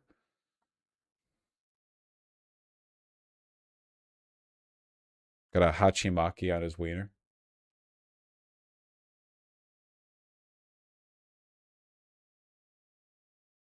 He's so cute. As you know, about any campaign, opposition research is a big part of it. And today we got a report from CNN that suggested you ran troll accounts in your past. I'm sorry, I'm just delighted by. I'm sorry. He's just delighting. You know, just delightful. I'm sorry. I don't. I'm only human, folks. I'm only human. This article is some of the posts he made from his troll account. Yeah. Okay, the Bangor Daily News one. Hold on. This is another red herring by my countryman, Paul LePage. Anonymous posting on the Porter governor did a criticism of the governor. Let's see. Jackson's anonymous online postings may give Democrats deja vu after Plattner was dogged by criticism of his posting habit on the website Reddit, including inflammatory statements about rural white people. Guilty as charged. Lobstermen. I don't have a particular beef with lobstermen, but I bet I could be bigoted against them if I tried. Police and black people, and comments dismissing women's fears of rape. But CNN noted that most of Jackson's surviving posts under the Canadians for LePage handle fall under the category of political trash talk. Under one BDN article about LePage's line item vetoes for the 2012 supplemental budget, Canadians for LePage trolled another commenter writing, quote, "Could you stop making pipe bombs in your basement and send me your Communist Manifesto? I have to see if you're making this up or reading from something insane." Feuded publicly with LePage. The most infamous episode in the LePage-Jackson feud came in 2013 when LePage said Jackson had a black heart and the Democratic state senator gives it to Mainers without providing Vaseline. The governor, who made his remarks to reporters at the State House, went on to say Jackson should go back in the woods and, quote, let someone with a brain come down here and do actual good work. Jackson brushed off those comments, telling a BDN reporter that, quote, I don't have any problem with anyone saying anything about what I stand for. He can be whatever he wants. I just think it's inappropriate the way he said it. It is so funny for Jackson to be simultaneously running anonymous troll accounts while also doing the like, oh, he seems mad, how uncouth, how droll in public. Oh my God. Successful rage bait? Yup. Yes, sir. What a fucking lion, dude.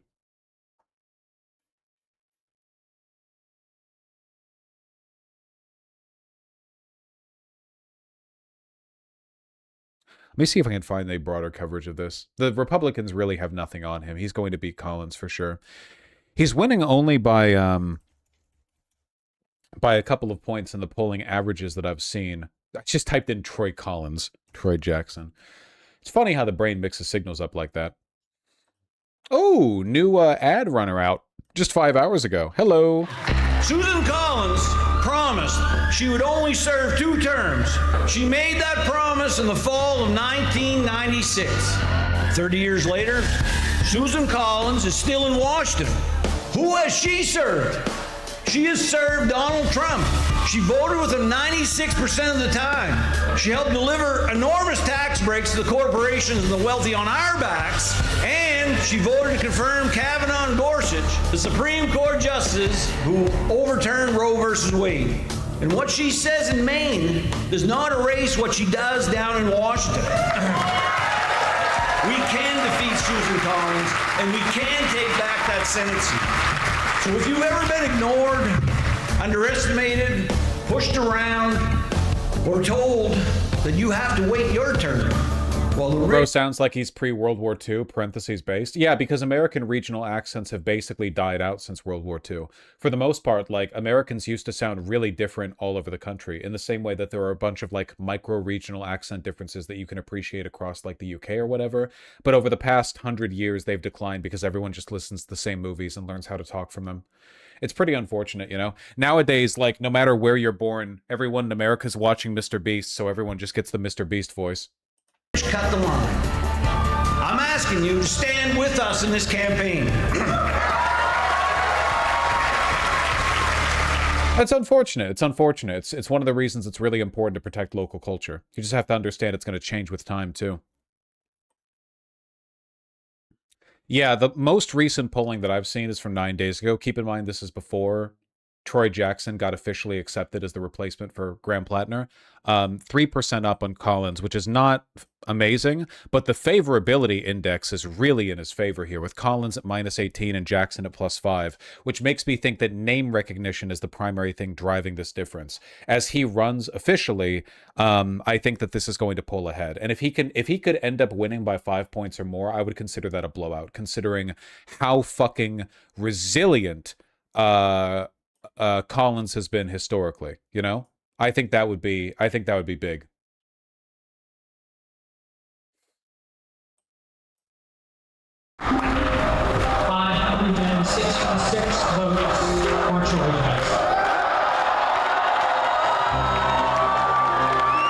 Well, this economy is not just about taking our money. It is about taking pieces of our lives away from us. And Susan Collins keeps telling us everything is just fine. And we know that we are getting screwed, and we also know who's to blame. And I'm running to change that. When did Troy get accepted as the nominee? 4 days ago, I think. Election is not going to be decided by corporate PACs, big pharma, insurance companies, or the billionaires funding Susan Collins. It will be decided in union halls and at kitchen tables. And if you believe that Maine deserves a senator who will fight like hell for working class people, well, stand with us. Because this movement is not from the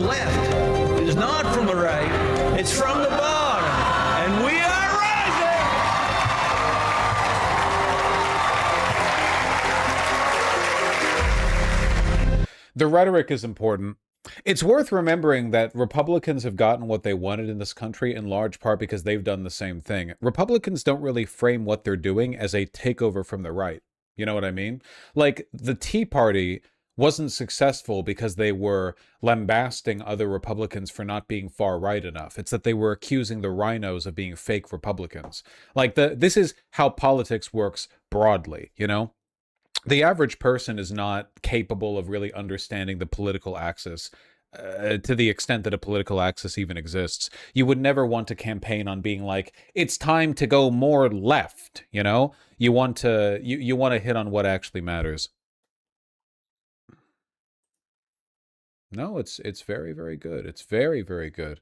He did a MS Now interview the other day. Let's peek in on him. How are we doing? And Jackson has already nabbed a high-profile endorsement from former Vice President Kamala Harris, who in a fundraising email yesterday alluded to her own squeezed campaign for president in 2024, writing in part, quote, "I know what it's like to step up to the plate with a short runway to Election Day." And Troy Jackson joins us now. First of all, congratulations, Troy. Not surprising. Kamala Harris is already prepping the disingenuous leftward pivot for the 2028 presidential race.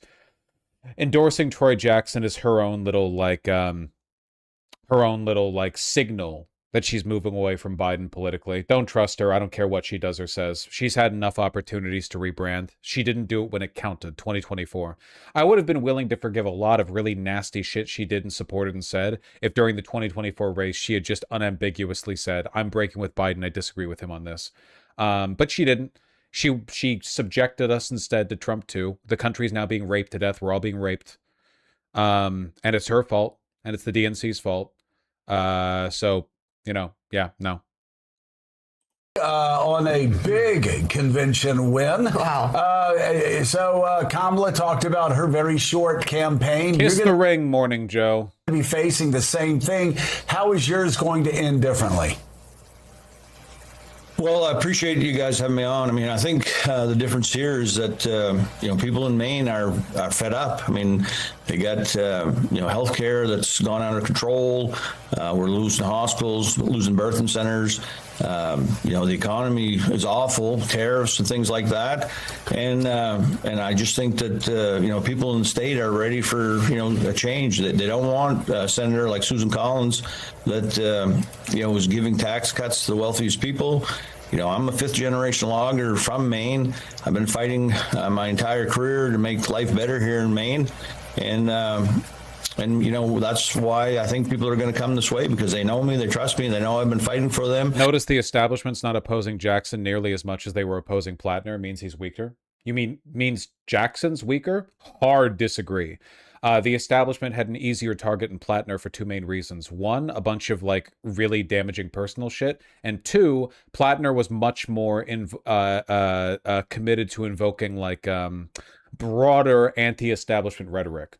Jackson is laser focused on Susan Collins right now, but Plattner did a whole bunch of general anti-DNC stuff. Worth remembering, Troy Jackson is on a lot of positions either equal to or on the left of Plattner. But he understands right now his job is to win the Senate race. It frees him of a lot of baggage. It means I personally consider the fact that the establishment's not going after him as a sign that they understand they've lost this here. Mills was Schumer's push. She lost to Plattner by an overwhelming amount, but the sentiment Plattner represented survives past him leaving to the point where Troy Jackson was the overwhelming pick for his replacement. I'm not fighting for the billionaire class, and you can go to jacksonformaine.com and you can find out all about it. All right.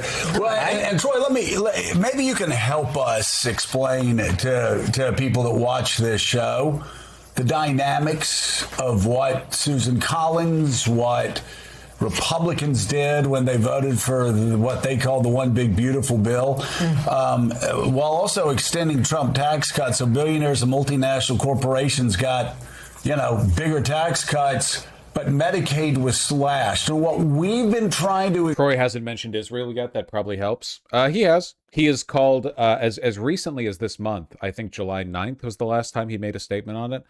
He had said very specifically that Israel was committing a genocide. He's also railed against AIPAC spending as a force within the Democratic Party. He is not as loud about it as Plattner was, because he is, again, like, focusing on what will win him the seat. None of this matters unless he wins in Maine.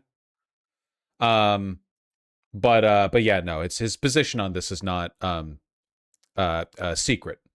Explain to people since that happened is a lot of Republicans think that may hurt people in the Bronx, that might hurt people in Brooklyn, that might hurt people in Los Angeles. But we keep saying that if you look at the numbers, that disproportionately hurts people in the reddest parts of America. Can you explain? I'm not being partisan here. This is just reality. Can you explain how slashing Medicaid impacts working class and middle class people all across Maine? Yeah, I mean, it's very clear, and that's what, is happening here in Maine. I mean, there's an energy like I've never seen of, people that are frustrated, they're fed up. I mean, they want a government that works for them, and cutting Medicaid. I mean, we've lost birthing centers in Fort Kent. We lost birthing centers in Holton, out in Mount Desert Island, and right now in Lincoln County. And it's only getting worse. We lost a hospital in Waterville. And, and the worst thing about this is they were quite evil about the fact that a lot of these cuts are going to happen after the midterm elections. So it's only going to get worse. And you can see it, how it's going to affect our economy. People are just not going to have access to health care. And, Collins has done that time and time again. I mean, she overturned Roe, or helped overturn Roe versus Wade, made it hard for people in this country to have health care. Fund the police. Do you support any of those things? No. I mean, but what I do support is a government that works for everyday, people, small business owners, workers, people that actually, depend on the government to work for them. And it isn't. I mean, it just isn't. And we all know that. And that's why I say, I mean, we can have much better government than we have right now. And people in Maine are going to show up on November. Really, really, really focused on the rhetoric that's going to work in Maine. And Susan Collins is in trouble. I want to ask you, you've mentioned a couple How do we change the conversation around defunding the police? The thing that irritates me a little bit with this being used as a litmus test for national elections is that no one in federal government can defund the police. Police are funded municipally.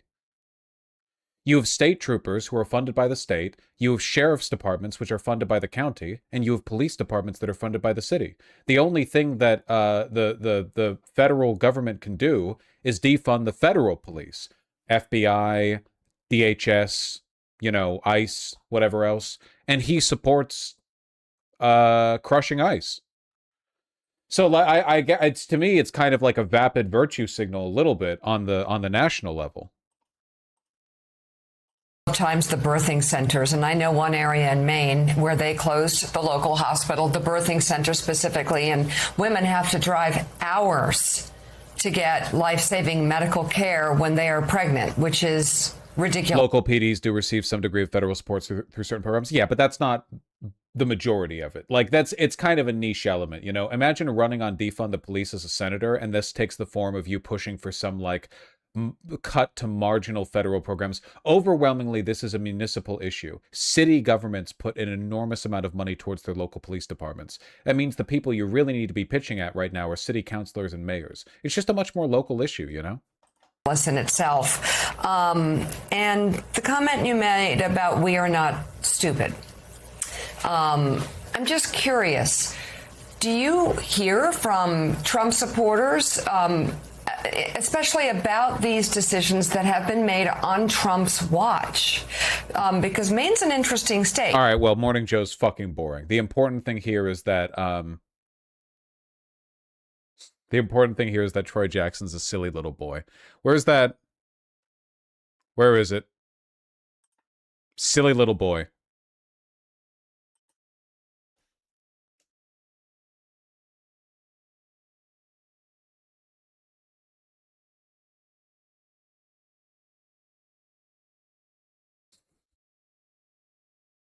Troy Jackson trolled Republicans from anonymous account report. Excellent. Speaking of police, Wayne County Deputy Association endorsed Abdul al-Sayed. That link does not work. Masaigo, you failed me for the last time. I'm sure you'll fix it up. A lot of good stuff coming out for Abdul al-Sayed, obviously. We've talked about that. God damn, look at this independent polling here. Minus 52, minus 53 on Trump, minus 46. Jesus H. Christ. Here, hold on. But if Abdul al-Sayed wins on Tuesday, but is defeated by the more moderate candidate in the race in the general, which would be Mike Rogers, I mean, are you not worried about that? And what happens if Haley Stevens wins and is defeated by Mike Rogers? I mean, look, that's the way it is. Rogers, I think, is a fairly strong candidate. If the question is who is the stronger candidate against Rogers, I think it is al-Sayed, and I'll tell you why. I think there is an God, he's so old. I hope he gets to rest soon. Energy in his campaign right now, a lot of grassroots activism. He has many, many thousands of people out knocking on doors, and in my view, that's the way you win elections. 100 years old, still going strong. Only 100, man. There it is. Wayne County Deputy Sheriff's Association endorses Abdul al-Sayed. See the writing on the wall here. That's nice. I imagine that all the shit that went down in Michigan with wait,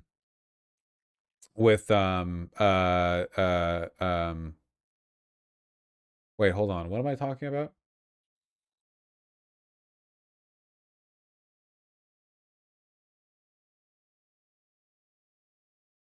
With ICE? Yeah, but that was centered mostly in Minnesota. I'm doing my Midwestern racism again. I mean, there was a lot of ICE bullshit there. Flint? Nah, not Flint. Nah, I'm doing Midwestern mix-up. I'm doing a little Midwestern shuffle in my head right now. That's why we do these live, folks. It's so that I can dispel any notion of competence that I might otherwise have. Imagine if I could edit these. You'd never know how bad of a memory I had. Just read the endorsement. Don't tell me who the fuck do you think you are? Unbelievable, this guy. Doesn't even pay for his own subs, you know that? Other people gift it to him. Ridiculous. Absolutely ridiculous. I'll read this instead. I'm not even reading it thanks to you. Democrats who receive AIPAC money are most likely to do the worst against potential Republican opponents or Democrats who oppose all corporate funding. Damn.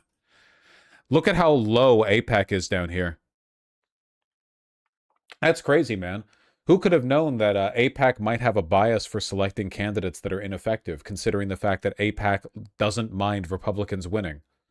And in fact, probably prefers it, by and large.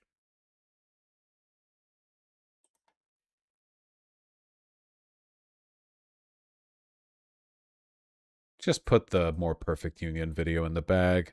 Abolish ICE. I have a hard time with that. I know that Medicare for all would be very difficult. Why is now the time? Does he support the continued existence of Jews in Israel-Palestine? All eyes are on Michigan, where Abdul al-Sayed is on the verge of a massive upset in the Senate Democratic primary, campaigning on issues that were previously deemed too radical. I'm running on three things. Is there a way to outlaw AIPAC? Yeah, sure. I mean, at the very least, I think that they should be subject to the laws binding, foreign influence, foreign special interest groups.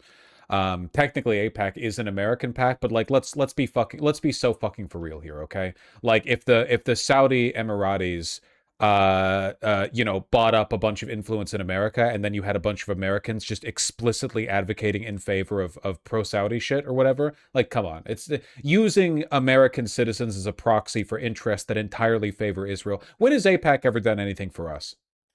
Politics, money in your pocket, Medicare for all. The argument against him is, as usual, about electability. The electability issue. That is really. Why is AIPAC still a thing if they're seemingly so ineffective at this point on their money/doing shit ratio? Because AIPAC has been effective up until this point. This is the first time AIPAC has really lost. AIPAC has had an overwhelming amount of bipartisan influence for decades and decades and decades. They've marched across this country like giants. This is the first time there's been real pushback. Question here. The establishment pick is Haley Stevens, who's backed by over $30 million from AIPAC. They just approved more spending, by the way. No one wants Abdul to win more than the Republicans. They think that they can beat him in November. But in an era where an increasing number of Americans feel politically homeless, what does electability actually mean? I have a lot of concerns with the Democratic Party. I feel scared to call myself a Democrat. I no longer consider myself either I know this video is going to piss me the fuck off, but I'm watching it anyway. Republican or a Democrat. And can a progressive agenda really win in a purple state like Michigan? What's my coalition? It's people who are sick and tired of being sick and tired. We gathered voters with diverse political views to put El Sayed's message to the test. I come from a fourth generation auto worker family. A lot of what we hear from Democrats is like a lot of lip service, when in actuality they don't really follow through on anything that they really say. I am a service disabled veteran. I would previously describe myself politically as more Republican leaning. I have voted Republican in the past. I feel like the mainstream media is very biased, and I do respect a lot of the independent journalists. Just crazy, man. Just crazy. Voters are crazy.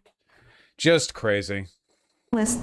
Including Tucker Carlson. My political views have evolved over time. Remarkable. Donald Trump did visit Dearborn, and he said that we will try his best to end wars in the Middle East.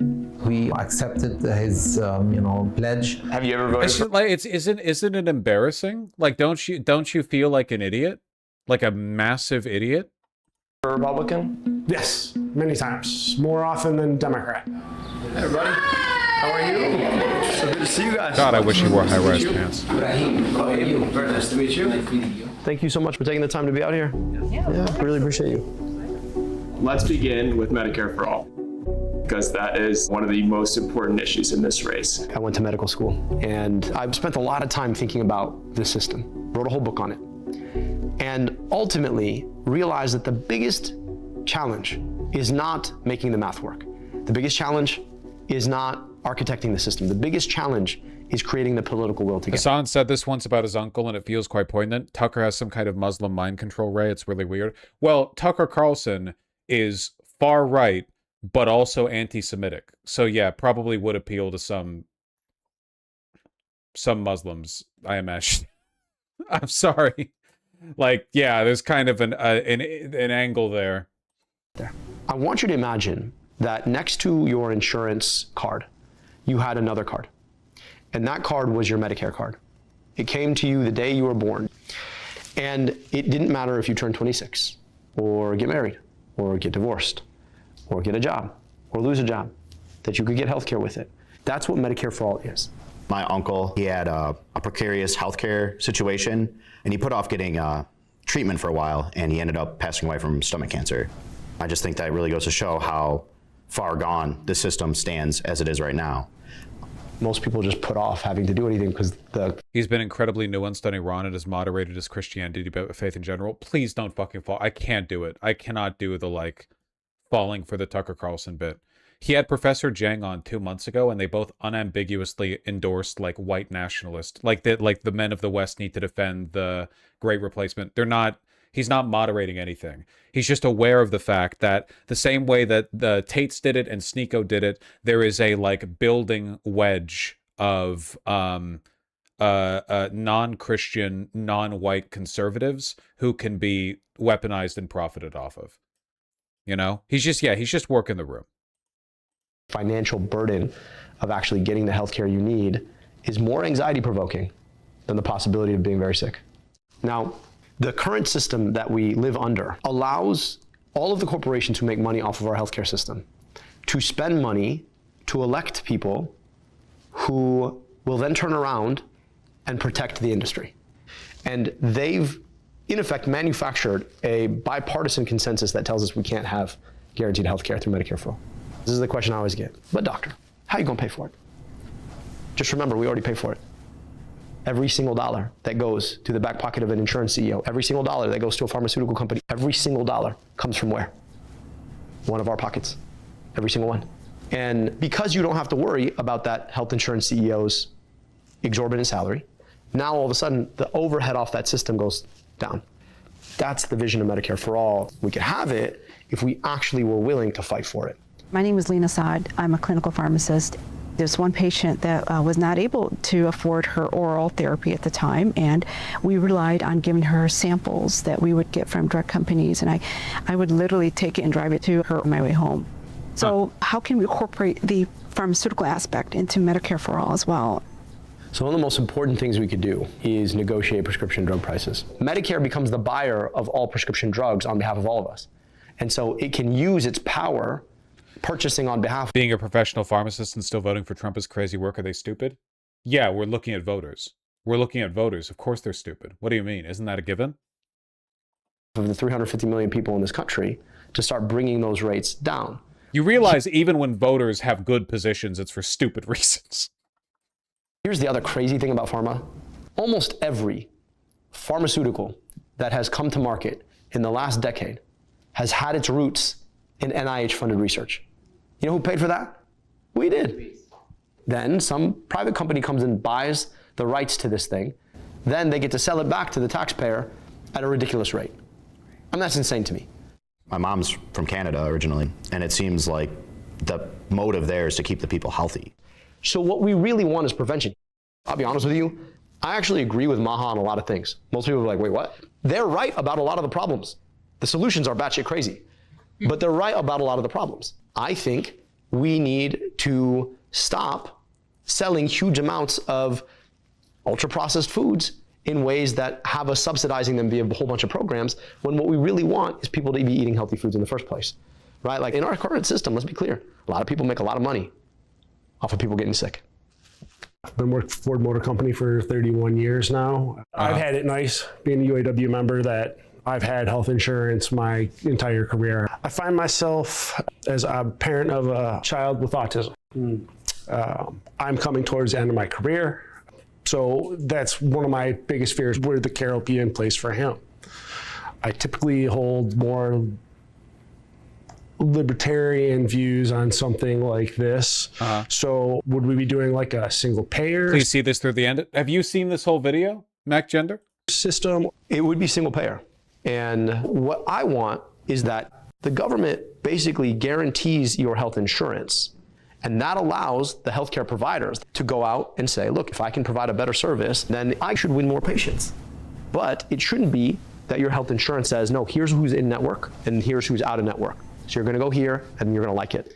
And My mom's a nurse, voted for Trump 3 times, still has the audacity to complain when RFK says some crazy shit. Never underestimate the stupidity of conservatives. No, truly, yeah. They're really like beyond hoping. The democracy can only really survive in spite of them. Our goal is to take control and to eliminate the capital influences that make modern conservatism even possible. It's basically like a poison. Really bad.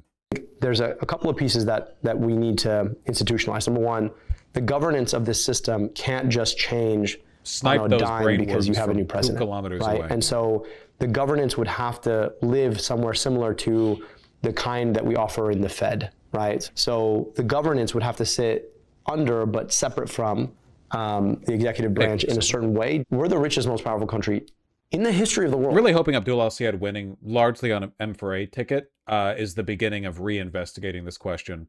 We need Medicare for all more than we did back in 2016. And, you know, we fight wars for no reason. But whenever we talk about providing health care, everyone's like, well, I don't know if we could do it. Well, it's a choice. These are policy choices. I would rather not spend $1 trillion on war. I'd rather spend that money on healthcare and schools and infrastructure. The U.S. relationship with Israel has become a flashpoint in this race. Would you say you're in favor of a test of some kind in order to be eligible to vote? Yes.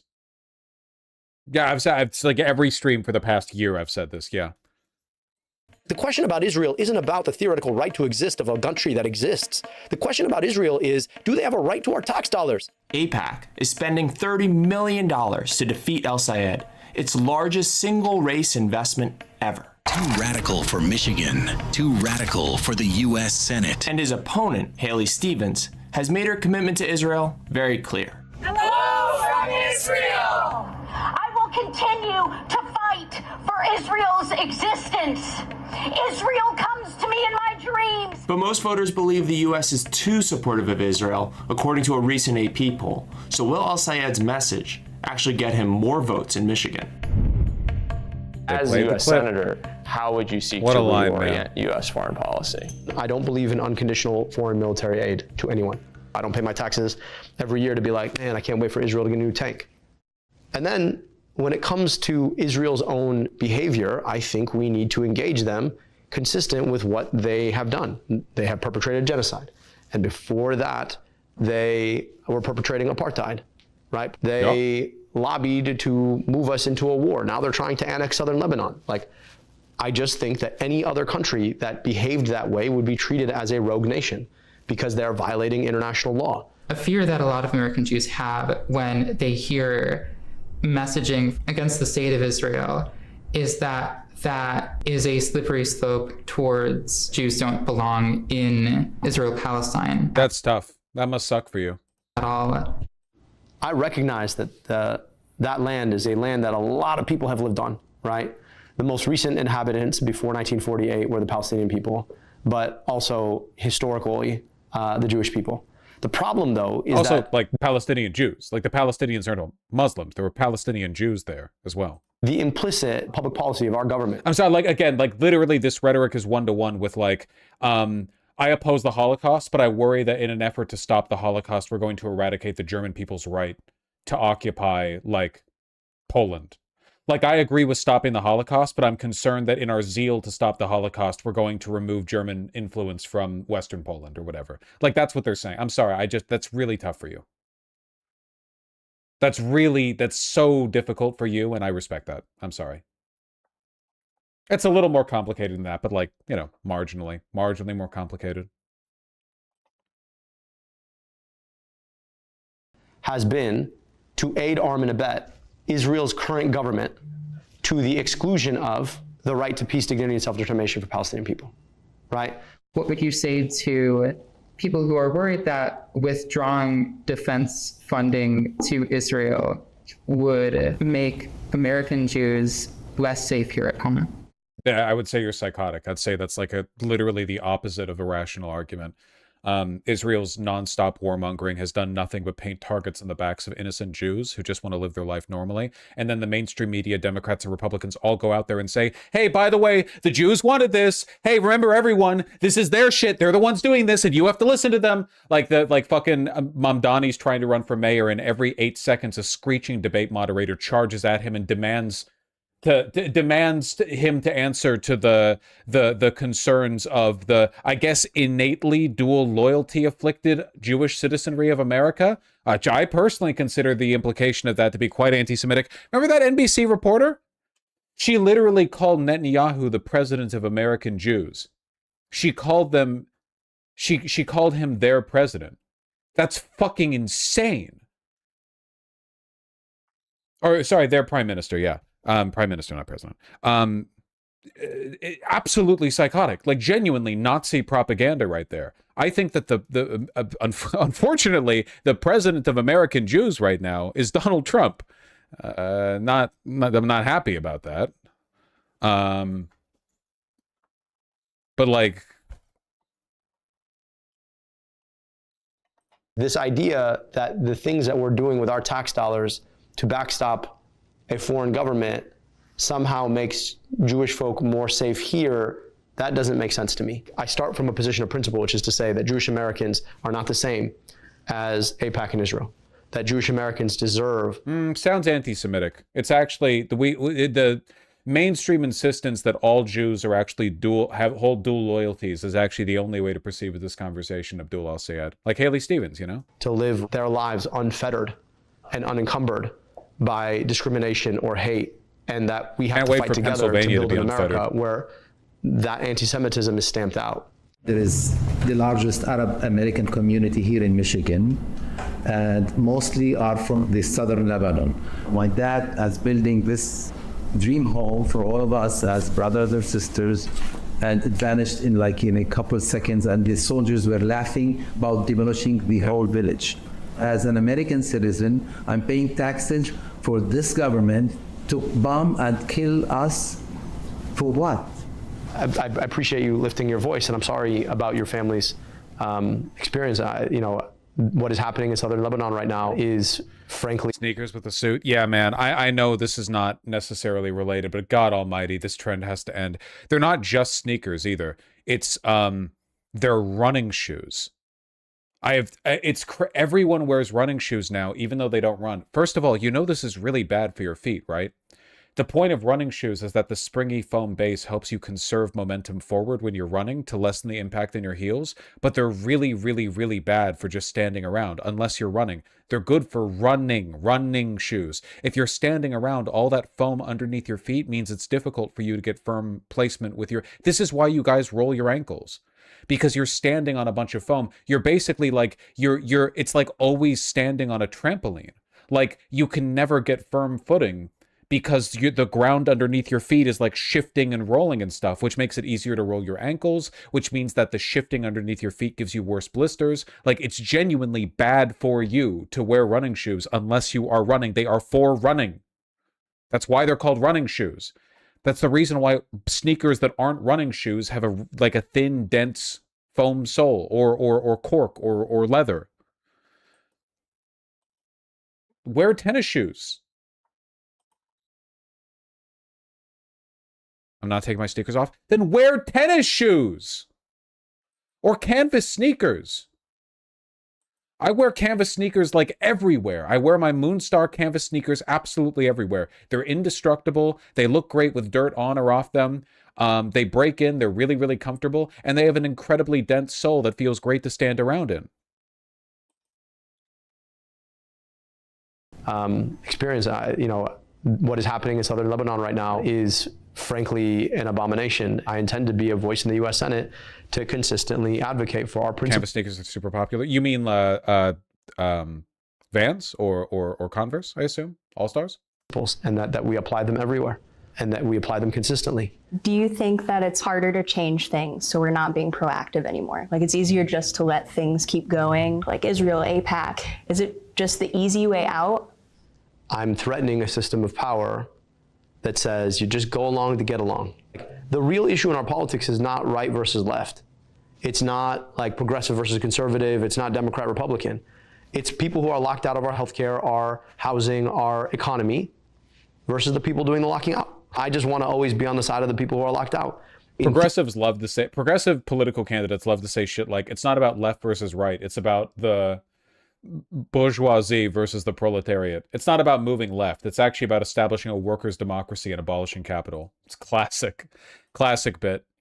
It's literally right versus left. Well, the point that he's making fundamentally is that it's not the manufactured left versus right culture war that capitalist pedophiles maintained through control of the media in order to distract people. You know, it's not left versus right in the sense of like the future of the country comes down to whether or not you believe trans people should be able to play high school sports or whatever. Like, yeah, they should, but that's like a shell issue, right? It's a wedge issue. It's a secondary concern invoked to distract you from the real issue, which is that the capital class owns everything and it wants to own even more than everything. In theory, my opponent in this race is Haley Stevens. My real opponent in this race is Chuck Schumer, every corporate PAC, AIPAC. They will run your name in the mud. They will lie about you. They will lie about their opponent.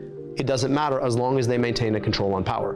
One of the biggest attacks on El Sayed right now is that he will lose to Republican Mike Rogers. The Democratic establishment thinks that Stevens' ties to the Obama administration... We can disagree, it's fine. Trans people are not a secondary issue. Absolutely everything is a secondary issue to the fundamental dynamic, the material dialectic, the control over wealth and power that capital holds. Like all other issues, race, gender, sexuality, everything are just pieces placed on a board to distract from or in some way enhance or accentuate that critical issue. The problem is that class reductionists will look at that and say, oh, then that means those issues aren't important. You know what I mean? Think of it like, I don't know, you're getting, you just because you know you're up against Naruto and that he's invoked his clone jutsu technique doesn't mean you can't fight the clones too. Knowing that you're being attacked by 20 Narutos doesn't mean you get to ignore the 19 that you know are fake, because they're still going to hit your ass, right? You can't, like, there is smoke and mirrors bullshit taking place, but you still have to defend yourself against the shadow attacks. Even if you feel like a fool because when you hit them, they turn into a log with a kunai in them or whatever. And her history as a U.S. representative since 2018 make her a safer bet. But recent polls slightly favor El-Sayed's chances against Rogers. I haven't decided who I'm going to vote for sure. I do think Stevens polls a lot better with like the older demographic who are much more likely to vote. I think Haley would have a better chance to beat him. Does that impact how you're going to decide? Incorrect based on all available polling. To vote? Yes, for sure. When it comes to being against Mark Rogers, I want to hear how you can get your message out to people when you are facing these odds of people spending millions and millions of dollars that you don't necessarily. But this is the point. Haley Stevens getting crushed in primary polling right now, despite tens of millions of dollars being used to prop her up. Like, the money isn't saving Haley Stevens. And also, why would you want Haley Stevens to win the primary if she needs this much of a handicap in the primary? Like, she's going to be in the general. She's not going to have access to this fucking money. You beat Mike Rogers because you build something that embodies the hope and the joy that you want to have for the future. This is a guy who voted to raise prescription drug prices I don't know how many times. Then he helped to architect the opioid epidemic. He took $700,000 from the pharma industry. They're going to spend a whole lot of money trying to call me some combination between a communist and a terrorist. And I'm going to sit out there. Oh yeah, when he wins the primary, we're going to see racism the likes of which we haven't seen in a long fucking time. We're going to see just straight up every Republican involved in this race is going to be talking like Randy Fine. Be like, yeah, well, he's corrupt as hell. Now, I get it. I'm brown. I'm Muslim. I got a name you probably can't pronounce, right? But I was born and raised here. Skill issue. And I've taken the time to serve and listen. So I think that's how we beat him. I do question his ability to win against a Republican. I feel that some of his beliefs turn off a large portion of the... I really, really hate the fake electability concerns. We all know you voted Republican over and over and over again. We know you're not being motivated by electability arguments. If you were, Abdul Al-Sayed is still the better pick, by far, overwhelmingly. But you're lying right now. That's not actually what's motivating you. Of population. Listening to his comments that he would like to abolish ICE, I have a Democrats were already saying he was responsible for the temple attacks. Oh yeah, remember when Democrats, it was McMorrow's campaign, right? When Democrats were implying that Abdul Al-Sayed was in favor of the temple attacks, the attacks in the synagogue. Remember that? Like they weren't saying it, but they were implying it. I remember. Time with that. I'm Abdul Al-Sayed, the only Senate candidate for abolishing ICE, and I approve this message. A lot of people in this room, abolish ICE is one where they are a little bit confused about what it means. Lena, you expressed some questions about what Abdul's immigration policy looks like. I think we can put ICE to better use to protect our borders and protect Americans. How can we draw that fine line between utilizing... By abolishing ICE and allowing their job of patrolling. So you want ICE to patrol the border. Now, what if I told you that for over a century, another agency was tasked with patrolling the border? They were called the Border Patrol. And they did that job. What if they did that job? This federal agency versus allowing them to go... Get out of here with that. What do you mean? Here's the thing. So I've run government agencies, and once they take on a certain culture, it's really hard to change the culture. Really, really, really hard. So under Trump, he started to recruit people who specifically came to ICE, not to specifically enforce immigration policy, but they're against immigration. The whole subtext of this is that Donald Trump sold this fallacy to people where he understood that people were in pain. You're out of a job, you're out of a home, you can't afford your health care. And his answer was a simple one. Well, if you're out of a job, it's because the immigrant took a job. Out of a home, immigrants living in your home. Out of health care, immigrant took your health care. And so he turned immigrants into the answer to everybody's problems. And then he built out ICE as a way of demonizing immigration itself. ICE itself. I think one of the biggest comms issues is why abolish ICE and not just allow someone else to run it. For one, ICE is top to bottom filled with Nazis. Homan, Bovino, these people were around when Obama presided over ICE. For two, Border Patrol is not a national security issue. I don't think the DHS should exist at all, but insofar as it does exist, Department of Homeland Security was made after 9/11 to combat terrorism. Why the fuck are they managing immigration? It's just a fascist police state takeover. That's all it is. We already had an agency under the Attorney General, which makes sense because illegal immigration is a legal issue. It's why we call it illegal immigration. It's a legal issue. It's not about terrorism. Terrorism is different. If you are going to have a Department of Homeland Security, and I don't want us to, but if you were going to, you would not, this is just not their purview, not their responsibility. There's a reason the average Border Patrol agent, okay, listen, I'm not going to defend the average Border Patrol agent, but I'm going to say this. They're like cops. They're like cops. Most of them are pretty shit. By and large, they're just like normal cops. So whatever criticisms I would levy against regular police, which I do, they're like this too. They're like cops. ICE are not like cops. They are fucking freaks. They are fucking lunatics. They're Nazi freaks, and they have been before Trump too. Trump too opened up the floodgates, but the average person who joins ICE, they're insane. Has become a rogue agency based on a premise that is inconsistent with both the Constitution and the ideals of our country. We don't need it. In fact, we didn't have it before 2002. Yep. America's a lot older than 2002. So the notion that we can't protect our southern border or we can't enforce immigration policy without ICE is just not true. You get rid of the agency, you fire all the people in it, and then you ask yourself, what would you want to build that actually... I don't want them fired, by the way. I want them arrested. I want ICE, I want a level of... I want every single person who signed up for ICE to be arrested and detained so that the crimes they've committed allegedly can be investigated. A lot of them would end up going free, but I bet a lot of them, we're talking rapes, murders, prison beatings. A lot of these people, yeah, absolutely. No, I don't think they should get to just walk free, for sure. I think that they should, yeah, no, they're committing crimes. They're crime committers. Achieved the goals that we have to keep a safe and secure southern border, to create a very clear pathway to citizenship for people, right? And in the cases where you have people who should not be here and do bad things, that you are very targeted in your enforcement, rather than making a show out of enforcing to tell all immigrants that they don't belong here. That's very, very enlightening. Thank you. Because I think this goes to like ICE and other things that like our politics are so black and white. How do you change that narrative? Because we need to recognize each other as like people again.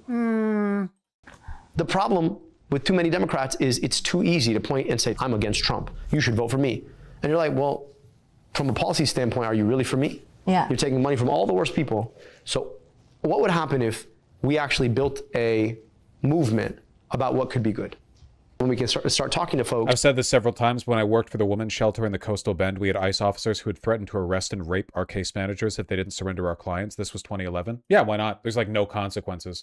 Basically no examples ever of police broadly, but ICE specifically, facing consequences for shit like that. So yeah, why not? Anything to get those numbers up. Who might have voted for Trump for a whole bunch of different reasons to be like, all right, is your life better now? Do you have better health care? Do you have better access to a job? Can you afford a home? If no, here's an opportunity. Let's focus on that, right? So I just really appreciate you guys having this conversation that's like the lifeblood of what we do in our civics, and it's really enlightening. Thank you guys. Appreciate you all.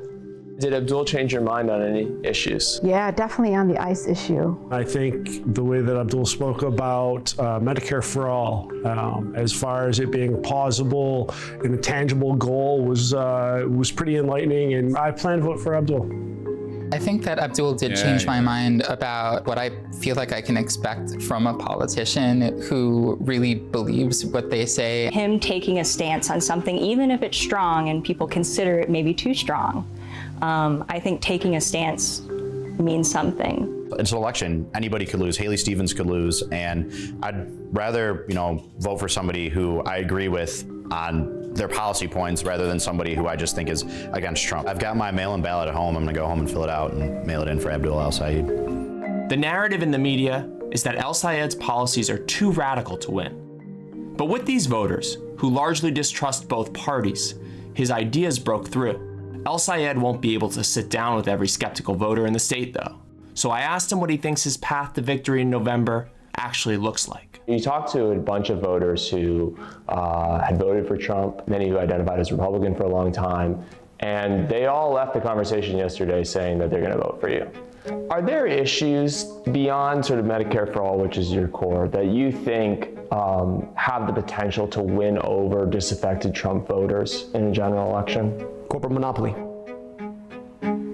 the corruption of our food system, the role it's why they have to hide behind Israel, you know?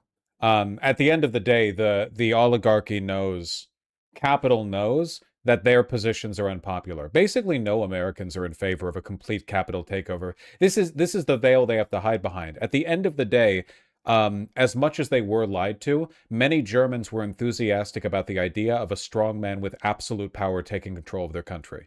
After World War I, Treaty of Versailles, Great Depression, blah, blah, blah, blah, you know the story, you know the spiel. A lot of them were just enthusiastic about the idea of like, yeah, well, like this is our guy, you know, we don't care about rights. The idea of civil rights wasn't as much of a concern back then because they hadn't been normalized in a lot of these countries. Democracy was relatively new in Europe. America, we talked a big game about it, but the universalization of human rights as a political concept was still kind of in its infancy back then. At least in terms of its adoption in political systems. A lot of people, this is why after World War II, Italy held a vote. Do we want to be a republic or a monarchy? You know, a lot of people are just like, yeah, you know, we want an absolute strongman with total power. I'm not saying they weren't lied to an extent, but they did want that, like at least enough of them. But in America, not really. Even the most like hardline MAGA types still aren't really on board with that. It's why I say liberal fascism, right? Like fascism still has to operate within the expected and acceptable bounds of the broader global framework, which is neoliberalism. You can be authoritarian, but even then you have to be like this weird pro-corporate, you know, the idea of an absolute strongman is just not socially acceptable really in the same way anymore. Which is good, you know, which is good. AI in society, the onslaught of data centers. You think about who's taking money from these corporations. Unfortunately, it's Democrats and Republicans. I always wonder why there's so much opposition to this in the Democratic Party. Yeah. And I keep coming back to the same answer, which is it's just laziness. It's laziness and it's this sort of elitism. The laziness part is, well, if we can't get money from corporations, then we're actually gonna have to have a message and go talk about our message anywhere and everywhere. I've done 450 public events. I challenge my opponent in this race to say how many events she's done, where she's actually taking questions. You gotta do the work, it turns out. And then the elitism part is, well, the corporations are rich and they throw the fanciest parties. And if I don't take their money, I'm not gonna be invited to the party. I'm like, fuck your party. Who cares?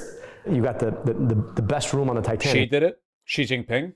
Not really, no. Xi Jinping might effectively be a dictator, but I really don't think that his leadership is precluded on the social acceptability of his indefinite rule. Or let me put it this way. Xi Jinping, very transparently, so both internally they understand this and publicly with their optics, with their rhetoric, understands that his legitimacy as ruler is kind of bound to the results, if that makes any sense. Like his legitimacy as ruler of China is built on the assumption that he will deliver results for China, that he will continue to reduce poverty, blah, blah, blah. And to this extent, like there has been faltering. It is not an ideological notion across the breadth of China that he has the natural, like divine right to rule. If that makes any sense. Like it's still within the liberal framework in the sense that Xi's right to rule is built on the assumption that he will improve the country. He's not like Mao. No, and he's not. It's still authoritarianism. Don't get me wrong, but it is at least on some level a capitulation to liberal universalization of human rights. You know what I mean? Like he's given legitimacy through result, through upward mobility. But a divine monarch wasn't given legitimacy because they gave good results, right? Like a king of France, you know, Louis the whatever, wasn't made a legitimate monarch because they did a good job. The holy right to their rule was built into their blood. Hitler's argument for him being Fuhrer was not just built on like, oh, if I get unemployment down below 8%, I get to be Fuhrer next year or whatever. It was this like this broader ideological commitment to authoritarianism, which I would say is just not present in the world today. There are very few cases of this being present in the world today. Even to an extent, I think North Korea capitulates to this framework of improvement as a metric for legitimacy and rule, but to a much lesser extent. North Korea is, after all, a, you know, hereditary monarchy as well. Netanyahu? No, Netanyahu is not a strong man in the way that, like, no. Netanyahu has to deliver results.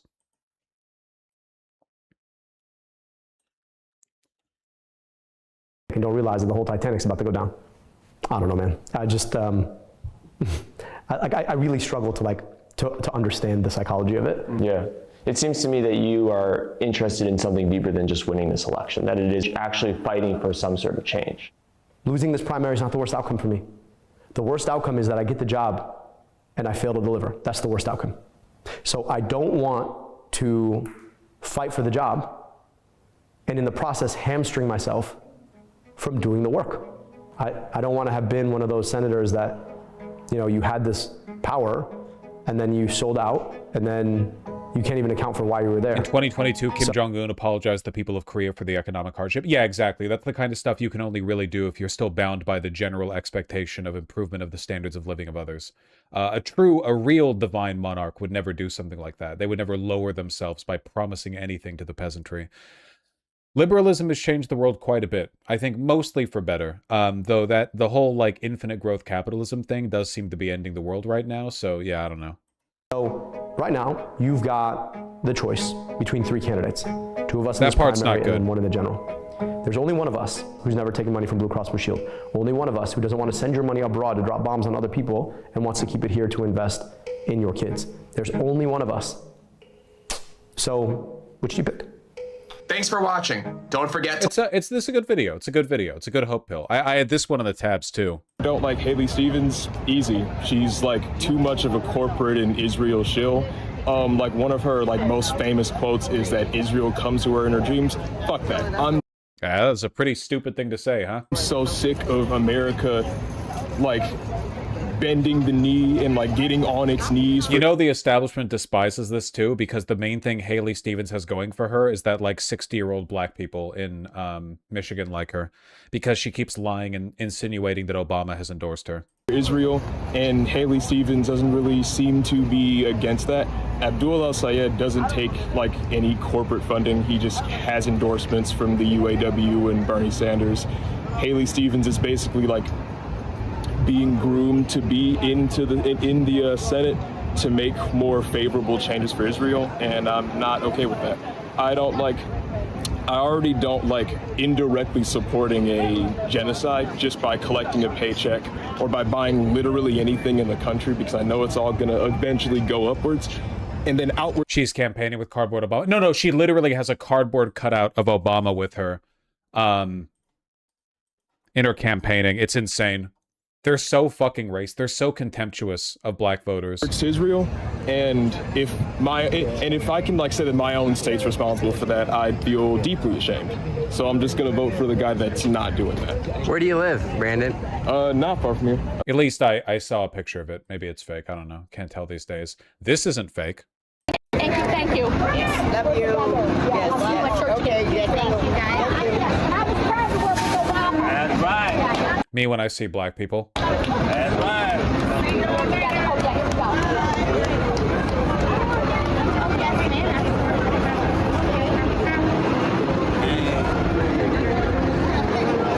I touch your hair for the camera.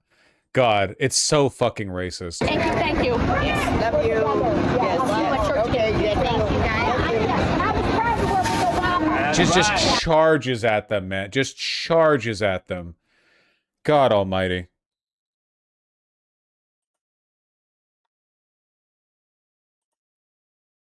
Good Lord. Well, God bless, you know. I really hope Abdul wins the general. Never stop fighting. Though it is a good environment for him to be in a general, Sabato's crystal ball shifts 14 races towards Democrats. In the Senate, Georgia has gone from lean Democrat to likely Democrat, and in the House, 13 races have been shifted a point towards the Democrats. Look at that.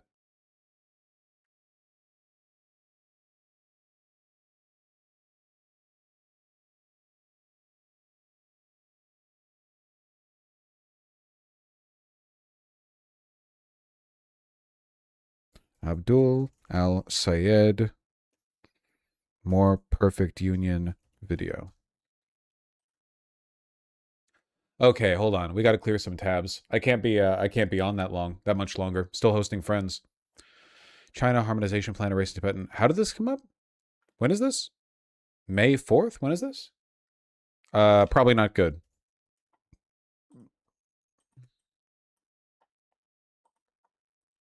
Not really on theme with what we're looking about.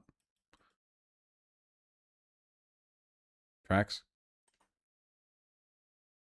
The truth of the matter is, no matter what happens in whichever direction we go, people of my generation have already made it. We're going to be fine. It's going to be your generation that pays the price. You're a political cretin, and you need to get the fuck out of here. Holy shit, they fucking hate him. Oh my god. Jesus Christ. The truth of the matter is, no matter what happens in whichever direction we go, people of my generation have already made it. We're going to be fine. It's going to be your generation that pays the price.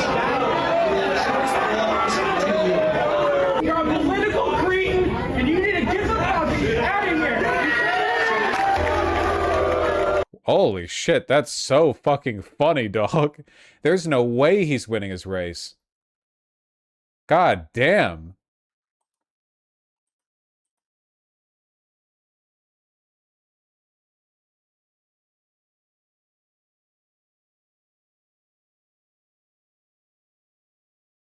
Is that Vivek? Yeah, I don't really understand why you would talk to young Republicans as Vivek, because for one, like, Vivek's 40 years old. People at his age range are not all gonna make it.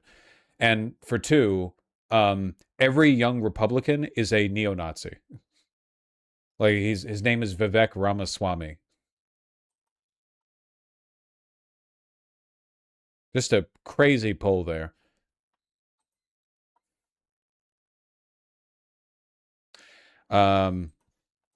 Speaking of, you guys see this? At a global health summit the other day, discussing AIDS, the United States showed up with a map mislabeling every African nation. Just popped that shit out of ChatGPT. Hallucinated the entire goddamn continent. Current APS funding opportunities. Well, Nigeria, up to 20 awards, up to 200 million. I like how the Nigeria line's not even pointing to the block of color they're claiming is Nigeria. Mozambique, Uganda, great. Côte d'Ivoire, Malawi. This one's not even pointed to. Look at this. No one even looked at this after they prompted it. They were just like, yep, it's an Africa conference for blacks. Who cares? Just pop that shit out. Who cares?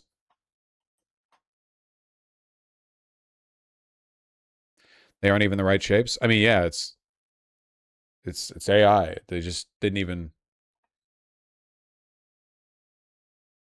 Numbers are probably wrong too. It's literally all made up. They don't. It's like, it's so fucking, like, the people in our administration are so racist. They literally don't, like, they were just like, it doesn't matter. Let's just show up, just fake all of it. Who cares? You know? Because it's Africa. They don't care. They fucking hate black people.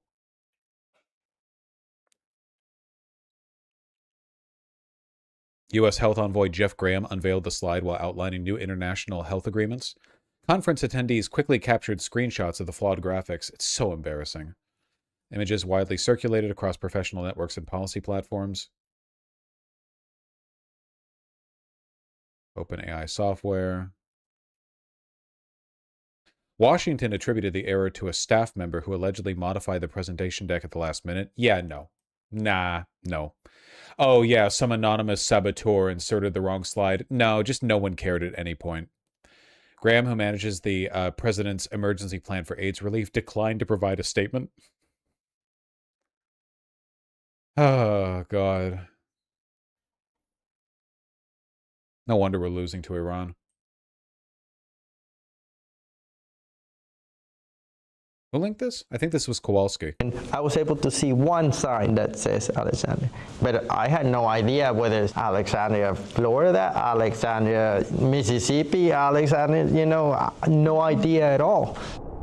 With his help, we traced Della Valle's odyssey through the deportation system. From the U.S. Virgin Islands, ICE flew him to Puerto Rico, then Miami, then bussed him to the Chrome Detention Center outside Miami, then flew him to Alexandria, then back to South Florida and Broward County's Transitional Center, then a new Odyssey ad. Ride to Alligator Alcatraz in the middle of Florida. They failed to mention that ICE angered Poseidon by firing an arrow at the Cyclops on his way out. This is, unironically, it's one of the things keeping a lot of people from deportation. Like the rest of the federal government, ICE exists only to transfer taxpayer dollars to private companies. Every time ICE uses a plane, every time they use equipment, all of that is just money going to corporations. So they actually benefit internally from wasting as much time and money as possible. It's actually preventing them from doing the fascism right. Like, Hitler was able to mobilize the country into a massive war machine, in part because he was able to subjugate the capital interests of the corporations in Germany towards the interests of the state. Well, not the interest of the state, but towards the interests of the state through Hitler, I suppose. But America can't do that because we're utterly deferential to capital. Absolutely 100% deferential to capital. Florida. After Alligator Alcatraz, ICE sent Carlos back to Chrome near Miami, then up to Broward County, and then to Pompano Beach. A flight to Jacksonville, then a bus ride to Orlando, then back to Baker Correctional Center. Some of us really need to get on it with African pronunciations. It's 2026. If we can pronounce Liechtenstein correctly, you can do the same for Côte d'Ivoire. I reject that. Liechtenstein is much easier to pronounce than Côte d'Ivoire, in part because Liechtenstein is how we encounter that country. Like, that's how it's named. But the Ivory Coast is what we call it in English. I don't know how to fucking pronounce French. It's in English, we say Liechtenstein, and we say Ivory Coast. Trying to fucking race bait me into learning French. Piece of shit. Côte d'Ivoire. Ivory Coast. Center in North Florida. Then a flight back to Alexandria and a bus ride to Wynn Correctional.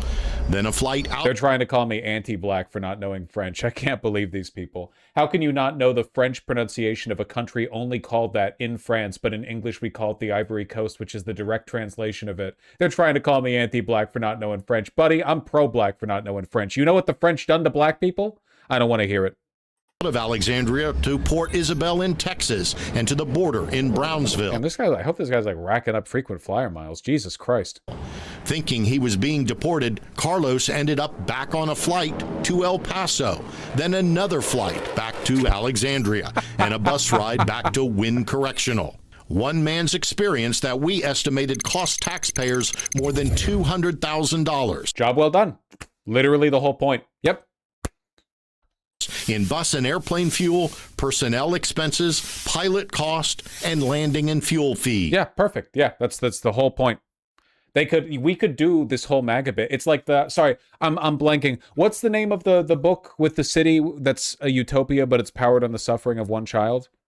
We could do all of MAGA off of this one migrant. Omelas, thank you. This guy's our Omelas. We could all of MAGA's xenophobic ambitions can be fulfilled with the constant deportation, re-importation, and deportation of one guy. We just need to we need to dust off a Concorde and just send this guy all over the world.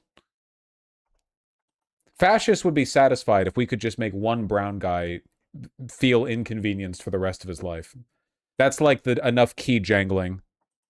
Why don't they pay migrants $100K to fuck off? Because they don't care about getting rid of migrants. They care about giving money to corporations. Giving a migrant $100,000 would just give money to a random poor brown person. They don't want that.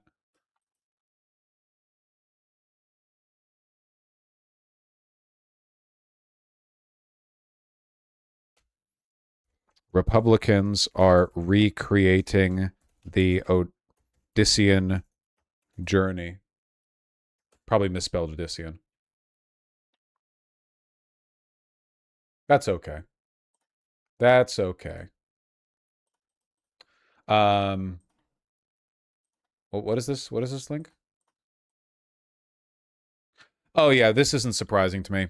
Supporting trans people in sports or whatever is considered a pretty marginal position in Democrats. I wouldn't expect somebody running for Ohio governor to endorse it. Still bad, obviously. As far as I'm concerned, if you genuinely have a problem with like trans women playing high school sports with the women or whatever, you're a retard. I don't really get like you're not gonna make me endorse an incorrect position just because it's popular. She called trans girls men? Well, that's rude. What?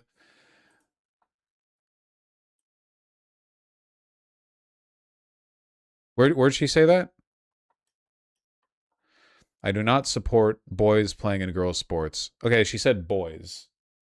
I mean, that's obviously still bad. It's just, I feel like men would have been especially out of pocket. Settled law in Ohio. Blah, blah, blah. Yeah, pretty disappointing. But also kind of expected. It gets worse somehow.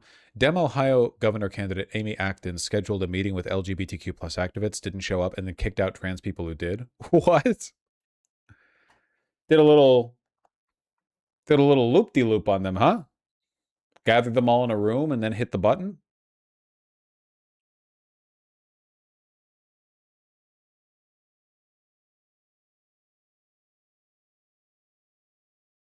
The Ohio Democratic Party forced its own progressive and pride caucuses to delete their criticism, and a meeting the campaign promised would begin repairing the damage instead flamed further tensions. Inside sources who have gone public now say the listening session was a debacle. Acton did not show up. Her campaign manager barred Ariane Childrey, vice chair of the President's Pride Caucus, a transgender candidate for the Ohio House and Ohio's first openly trans city council member, from even entering the Zoom call. Damn. Okay, yeah, that's pretty crazy. That's pretty fucking crazy. I wouldn't expect a Democratic Ohio gubernatorial candidate to oppose laws banning trans students from playing sports with their chosen gender classmates, but this is like pretty out there, man. It's her versus Vivek. Well, Ohio is going to remain a shithole no matter what. So she's a TERF? No, she's just a transphobe.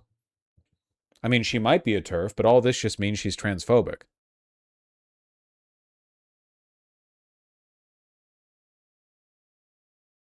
You all just think TERF is when a person's transphobic but a woman.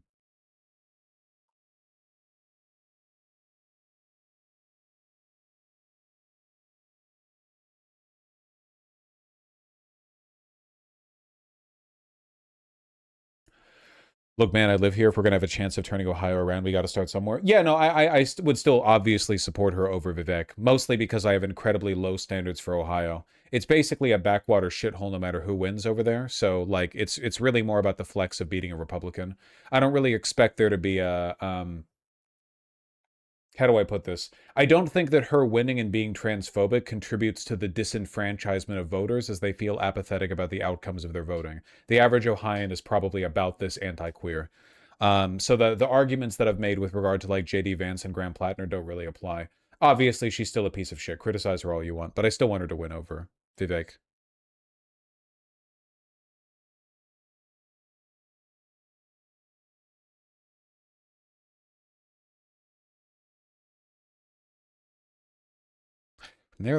Hold on.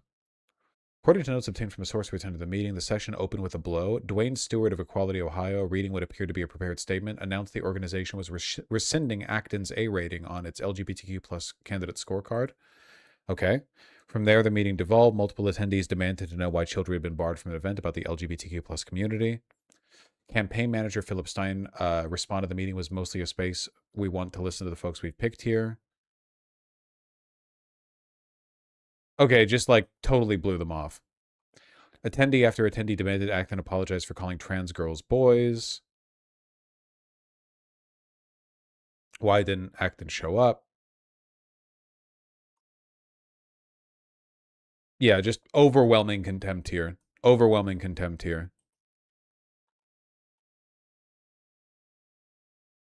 The political math of Acton's position doesn't add up. Republicans aren't going to reward her for baseline levels of transphobia. Yeah, that's true. There might be a bit of a shift among independents, unfortunately. Again, Ohio's kind of a shithole, but yeah, I don't really know. I don't know. Bitch, ass, pussy, dem, Ohio, gyat, transphobia, turf, thing, 6-7.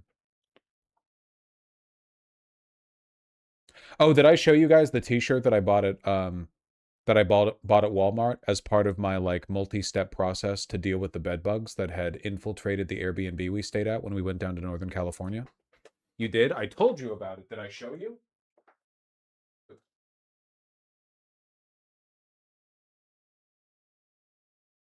Had this one on sale.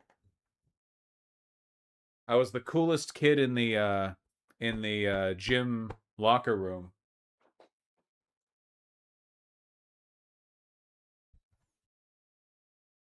You're pushing 50, man? Would you say I'm pushing 67?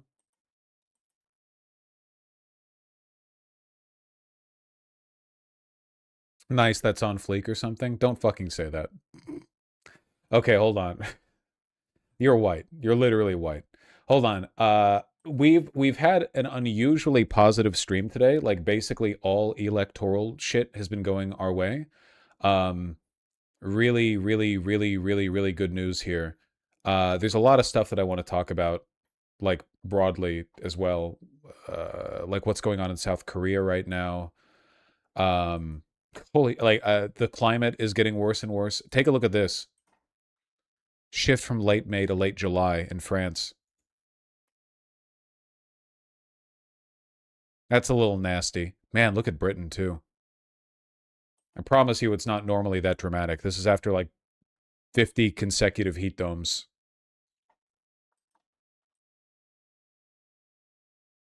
Isn't that called summer? Me as the fires overtake me and I'm being burnt to a crisp. Ugh.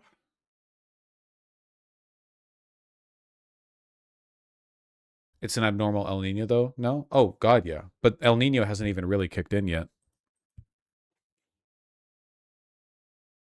No, we're actually going to conclude today's stream with one more piece of good news. I don't know if you guys remember, but Pam Bondi got fired a little bit ago for the crime of being a woman, which, fair.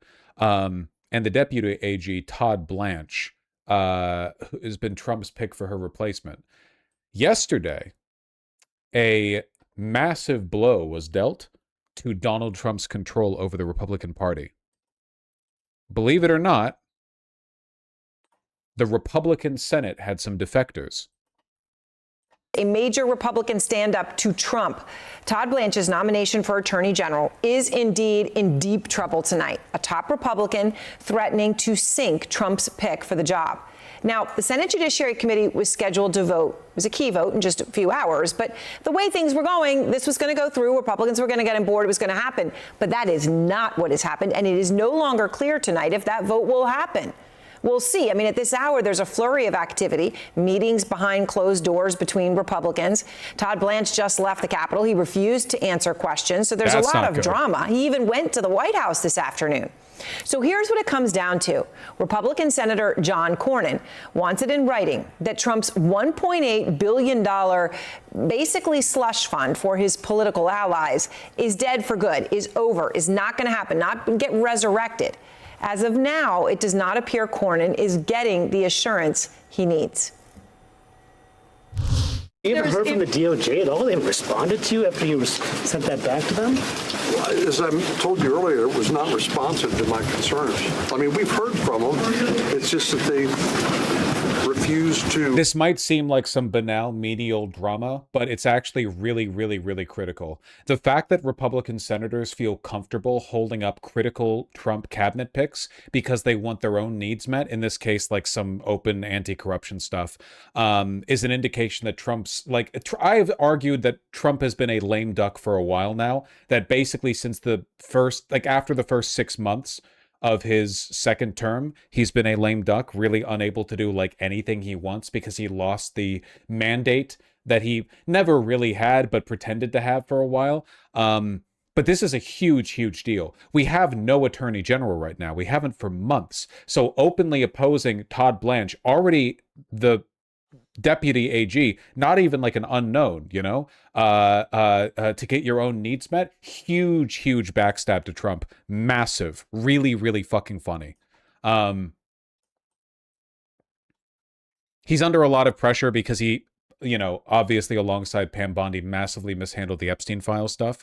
When you say he was condescending, can you give us an example? Yeah, I mean, he actually said the words "get to the point" to us. We're survivors who've been waiting to meet with him for 9 months, 8 months. We've been asking for meetings, and he very much said, "Can you get to the point already? Like, what are you getting at, right?" So to treat us with that sort of get to the point. He said, "Get to the point" when talking with Epstein survivors. There was no integrity. There was no understanding that he's dealing with the largest sex trafficking ring that we've seen in the U.S. ever. Instead, it was like, you have an Epstein problem, right? How did he just, when you say he was condescending, can you give us Truly unbelievable, but basically what you'd expect for anyone who's friends with Donald Trump. And Trumpers responded to this by crashing the fuck out.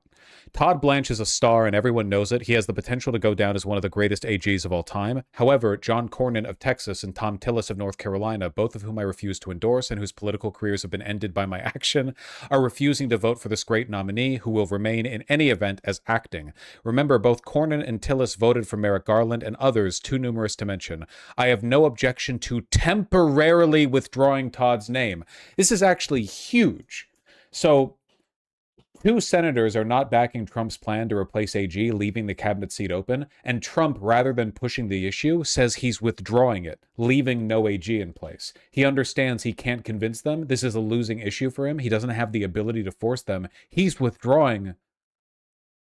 Todd Blanche is the AG pick. Absolutely insane. A level of capitulation I genuinely did not know Trump was capable of. I really, truly did not believe that.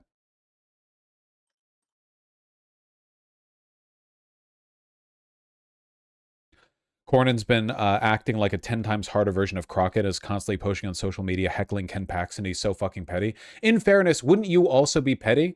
John Cornyn was supposed to be the one who won the Republican primary in Texas. Like, the establishment backed him. Everyone knew Paxton was a weaker candidate, but Paxton sucked Trump off first, so Trump ended up endorsing him and canning Cornyn. Wouldn't you be bitter? The President of the United States is mistaken if he believes concerns about the provisions in his tax lawsuit settlement are limited to me and Senator Tillis. It's basically like a revolt.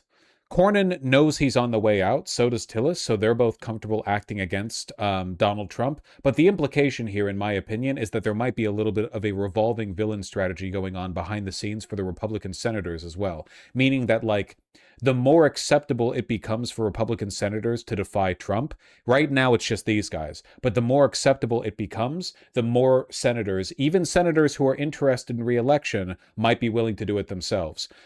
Keep in mind, Trump's unpopularity hit an all-time record today. Like, as much as it seemed like his unpopularity is unwavering because there's like a hard cap to it, it is as bad as it has ever been. It is shockingly bad right now. Take a look at this recent spike in disapproval in the aggregate of polling for the president. A total of 60.8% disapproval, a sharp spike upward right here. I know it seems like these lines are moving slowly, but keep in mind, like, this is record disapproval. This is really, really bad. Lowest it's been ever. And more recent, keep in mind, this is an aggregate. If you want to look at some really bad polling, like not just an aggregate, but an anomalously bad polling result from AP Norc on Trump approval, 66% disapproval.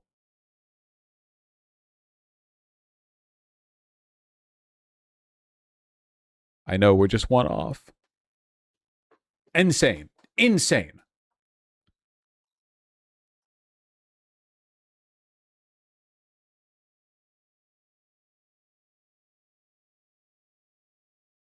Todd Blanche's nomination to be Attorney General is on life support. 2 key Republican senators say they are not ready to support him unless they get ironclad written assurances from the White House that President Trump's so-called anti-weaponization fund is dead, along with the deal he made with the IRS to avoid tax audits. But moments ago, President Trump posted that he's not making any deals. Quote, John Cornyn of Texas and Tom Tillis of North Carolina, both of whom I refuse to endorse and whose political careers have been ended by my action, are refusing to vote. How do these polls affect him? He's not running again? Because support for Donald Trump is used as a metric for the support for the MAGA platform broadly. Disapproval of Trump means a disapproval of his agenda and performance, which is a show of weakness for the entire Republican Party. For this great nominee who will remain. Like, we don't care whether or not people today support or don't support Hitler because we're worried about Hitler running for election in America. It's a litmus test for a broader slate of positions you might hold. In any event, as acting, I have no objection to temporarily withdrawing Todd's name. No objection to temporarily withdrawing Todd's name. What an unbelievable show of weakness, man. Seriously. No objection to withdrawing my AG pick. Just going to leave him acting AG. Do not do the right thing and putting him back after Cornyn and Tillis are out of office. Now, Cornyn and Tillis, their demands are two things. Blanche himself agreed to in his confirmation hearing, but something or someone appears to be blocking Blanche from putting it in writing. I thought we were pretty close to landing the plane last night, but this morning there's been some more complications. I think if this were just between me and Todd Blanche, we would have worked this out, but apparently he's getting some pushback. There we go. They're doing the good czar, bad boy R bit. Action as the president's getting bad advice. He should listen to Blanche and others who think if it's dead, it should be rendered completely dead. What do you mean he's getting bad advice? I mean, this is the president making a decision. To not do what Blanche said they were going to do. Whoever that person is giving the president bad advice. The only reason why we would move forward with this language is because that same advisor wants to bring it back to life at some point. It's in the advisors, but it's the president. You can draw that conclusion, Manu, and I can draw one that's got my eyes on the target. Great. Well, just more fuel to the fire. These midterms are going to be a fucking bloodbath, dog. They're going to be unbelievable. Really looking forward to it. I don't think the country's going to be saved, but I do want the Republican Party to sink harder and faster than the rest of us do.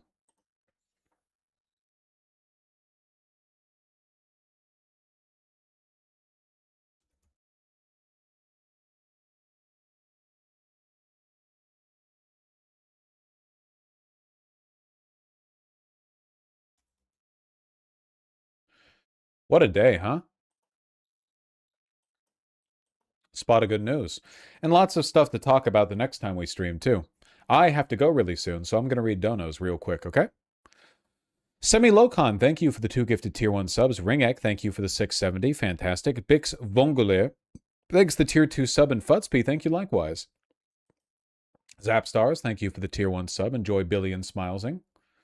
Counter DS, thank you for the 5 gifted Tier 2 subs. Spend it all in one place. Thank you. I feel a great moral license to do so. Thank you. I appreciate that. It's very kind of you.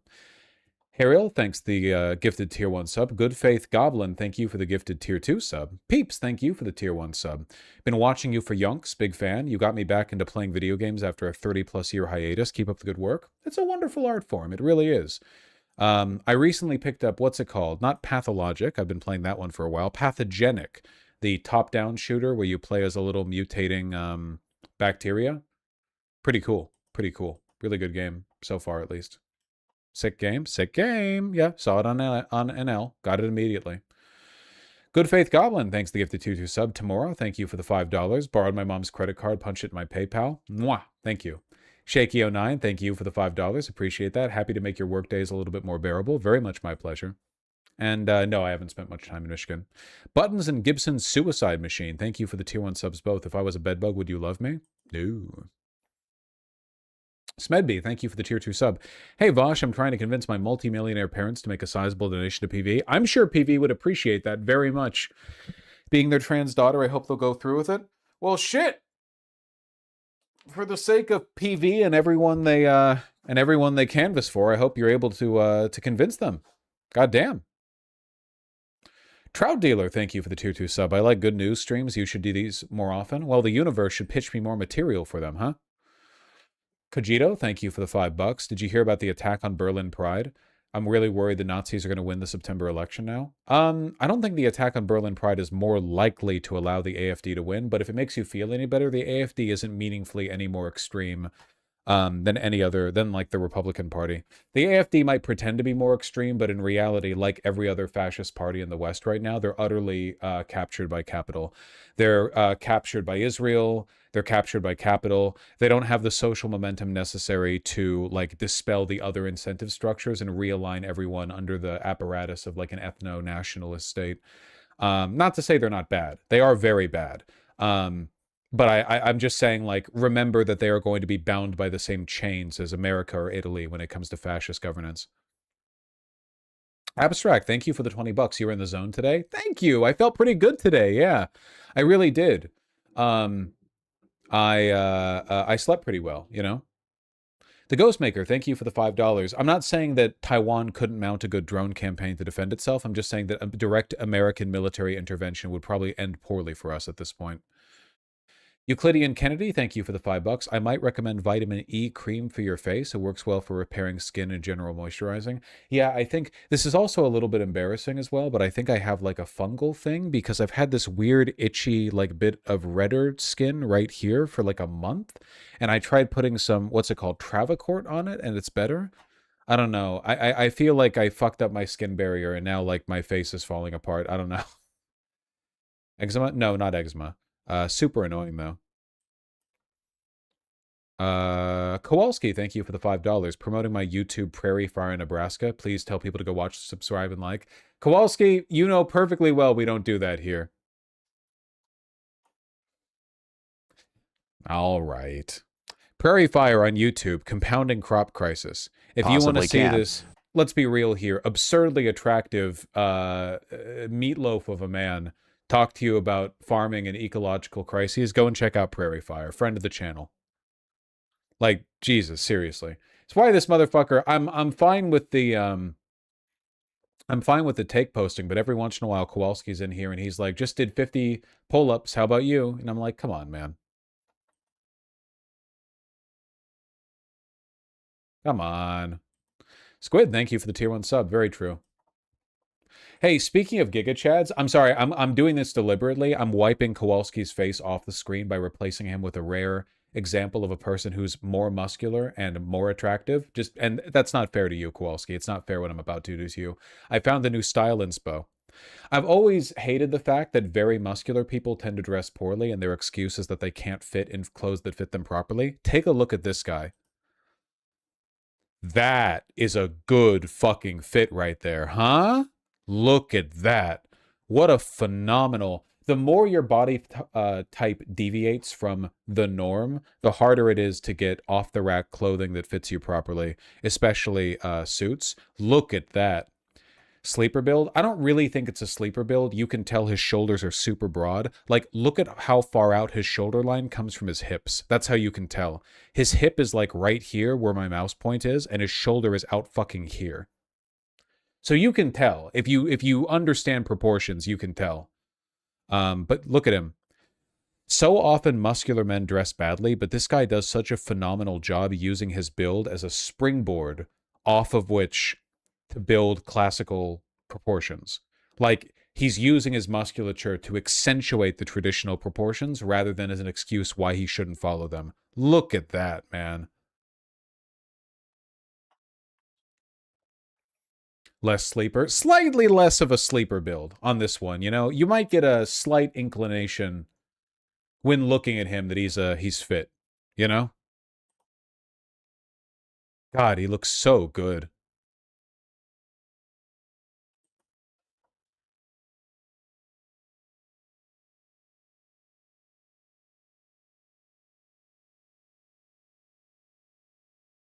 I need to get onto a fashion arc. Oh yeah. What's that rapist name? O'Connor or something? The guy who got bodied recently? Rapist Irish guy?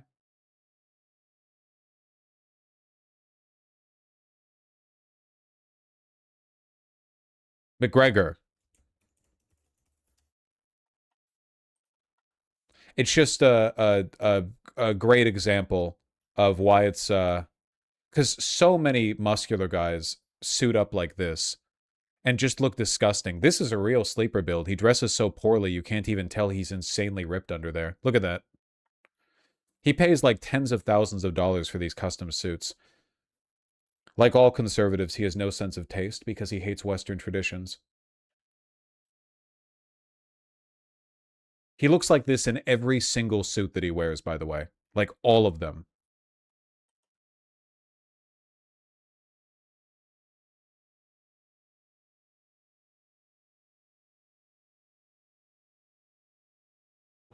Let me read super chats.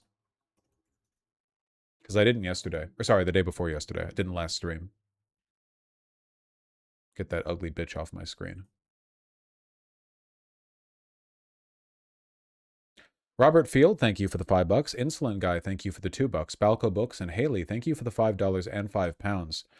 My partner got bedbugs visiting family. That sucks. I don't think we brought them back to our place, though. It wasn't even my bed in the Airbnb that had bed bugs. It was one of my friends, the bed they were staying in. So we did everything. We cleaned everything. We double cleaned, triple cleaned, isolated, quarantined, etc., etc. We did everything we could.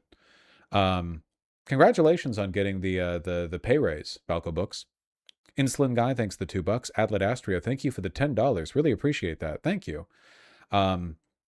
Hegseth looks and acts like the stereotypical husband of the 50s that abuses his wife for not having dinner ready while clutching a glass of scotch in the other hand. I actually disagree. I really think that Hegseth's psychopathy is very visible and would actually be considered socially unacceptable back then.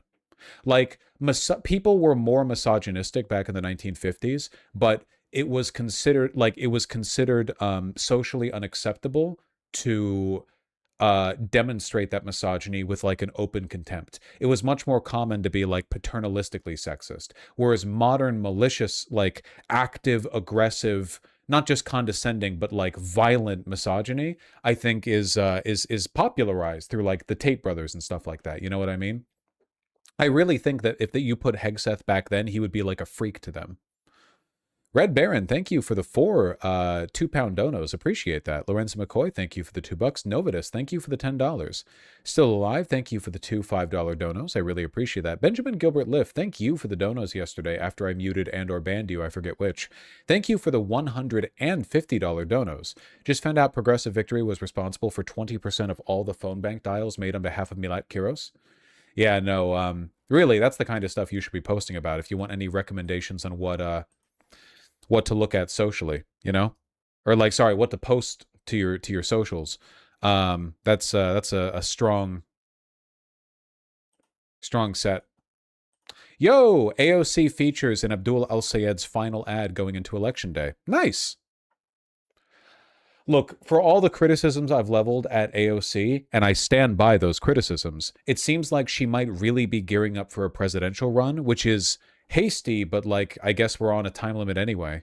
AOC was on the Majority Report. Okay, Hall, you let me know that in quick succession. Based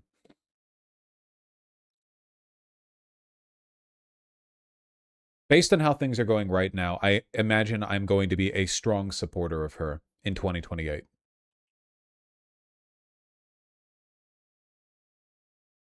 The Slovak Diplomat, thank you for the $10. Really appreciate that. Thank you, New Short Attacking Masaigo. Every time. Hey, speaking of the channel, have you guys seen the channel trailer? It's pretty cute, right? My editors cooked it up and surprised me with it. Isn't it super, super cute?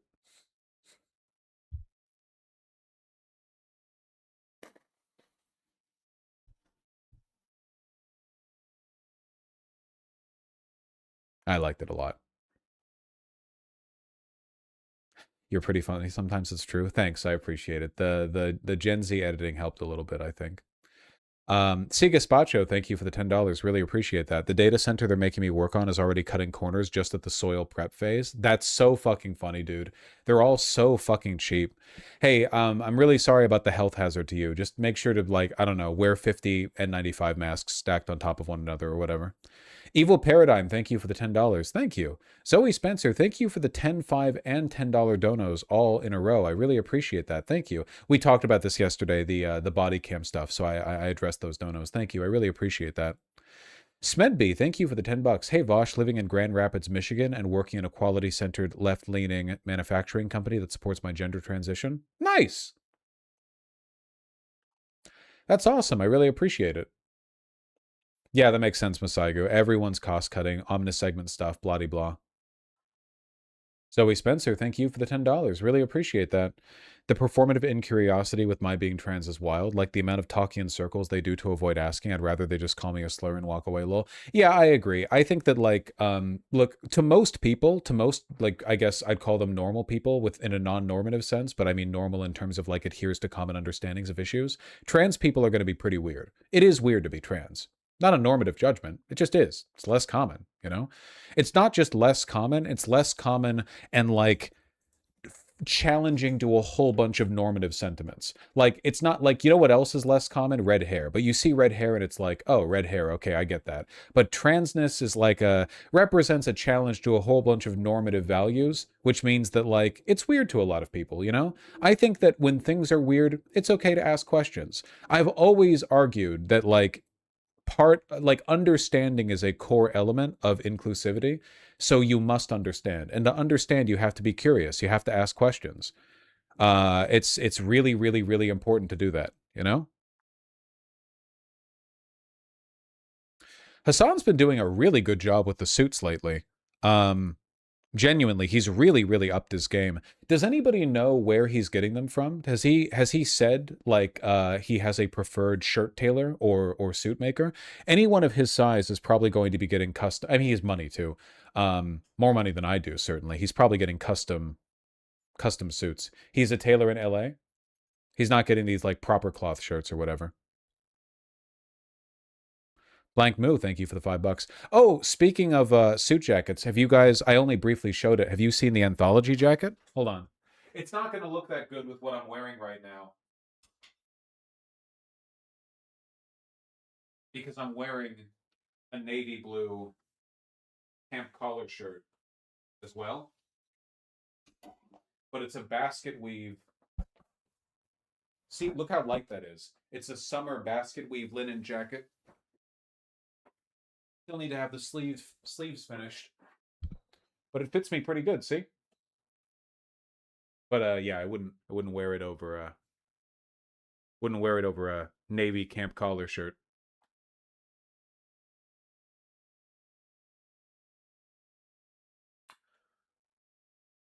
You've already showed it. Still looks good.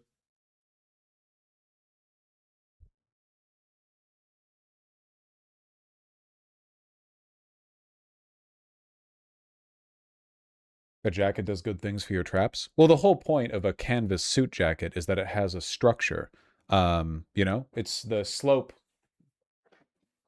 You can see from the silhouette. Like, look, I'm not a skinny guy, you know? But the whole point is that a constructed silhouette from a suit jacket. See? Now you have broad shoulders, narrow waist. You wear these with some high-waisted trousers, a nice shirt.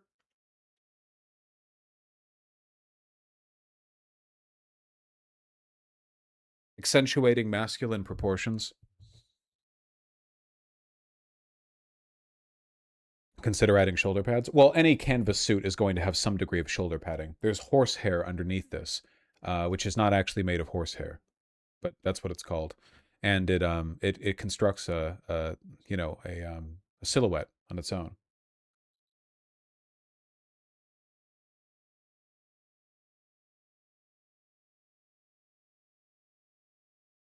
Read the rest of the message. I did. Zoe Spencer, thank you for the 2 $5 donos. Really appreciate that. Sea Salamander, thank you for the 2 $2 donos. Ahad Hassan, thank you for the $10. Really appreciate that as well. The Dude, thank you for the $10. Addressed that earlier. Ori, thank you for the 20 pounds. On climate collapse, drought in parts of the UK, including where I live, no rain in 40+ days, and wildfires. Not one not far from me burning through a National Trust site. I think I saw a video of that before I started stream. Really, really, really nasty. Yeah, I'm telling you, this year and the next one are going to be the line for climate collapse. It's going to be like the before and after for a lot of people in the West. The Radical Dino, thank you for the 2 $5 donos. Really appreciate that. I've decided to go back to China for my PhD in conservation. Hopefully I can still watch your stream and China does not invade Taiwan while I'm over there. congratulations, really. I hope that you have a good time getting your PhD done. That's really awesome. I'm glad that you feel comfortable going back to do that.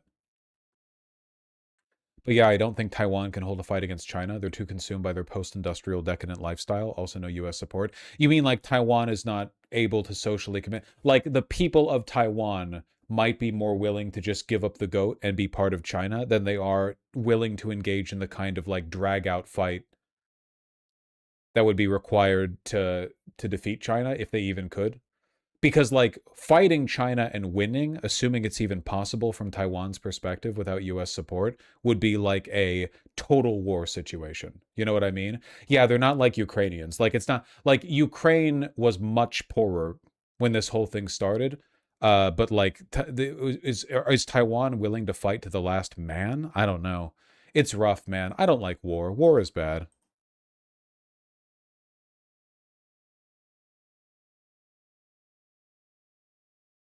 Hot take. Yeah, I know. Man, I really wish... Hold on. The basket weave doesn't show up that much because I'm sitting in a dark room.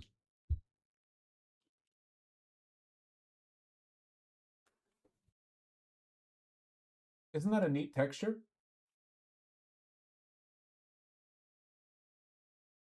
I like it because it contributes to how casual the jacket is, despite being a navy sport jacket, which is a relatively conservative color.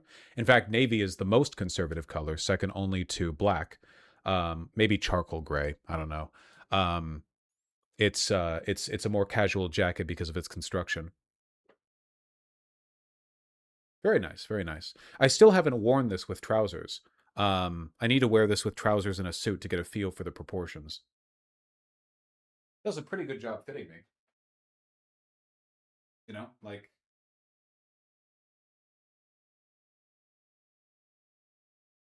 comes down to the right length. Right now, it's got a big butt because I haven't cut the threads. Look, it makes me have a big donkey. See? Because I haven't cut the damn threads down here, so the vents don't fold inward. Now wear it with those exact shorts. You think that would go over well at the wedding?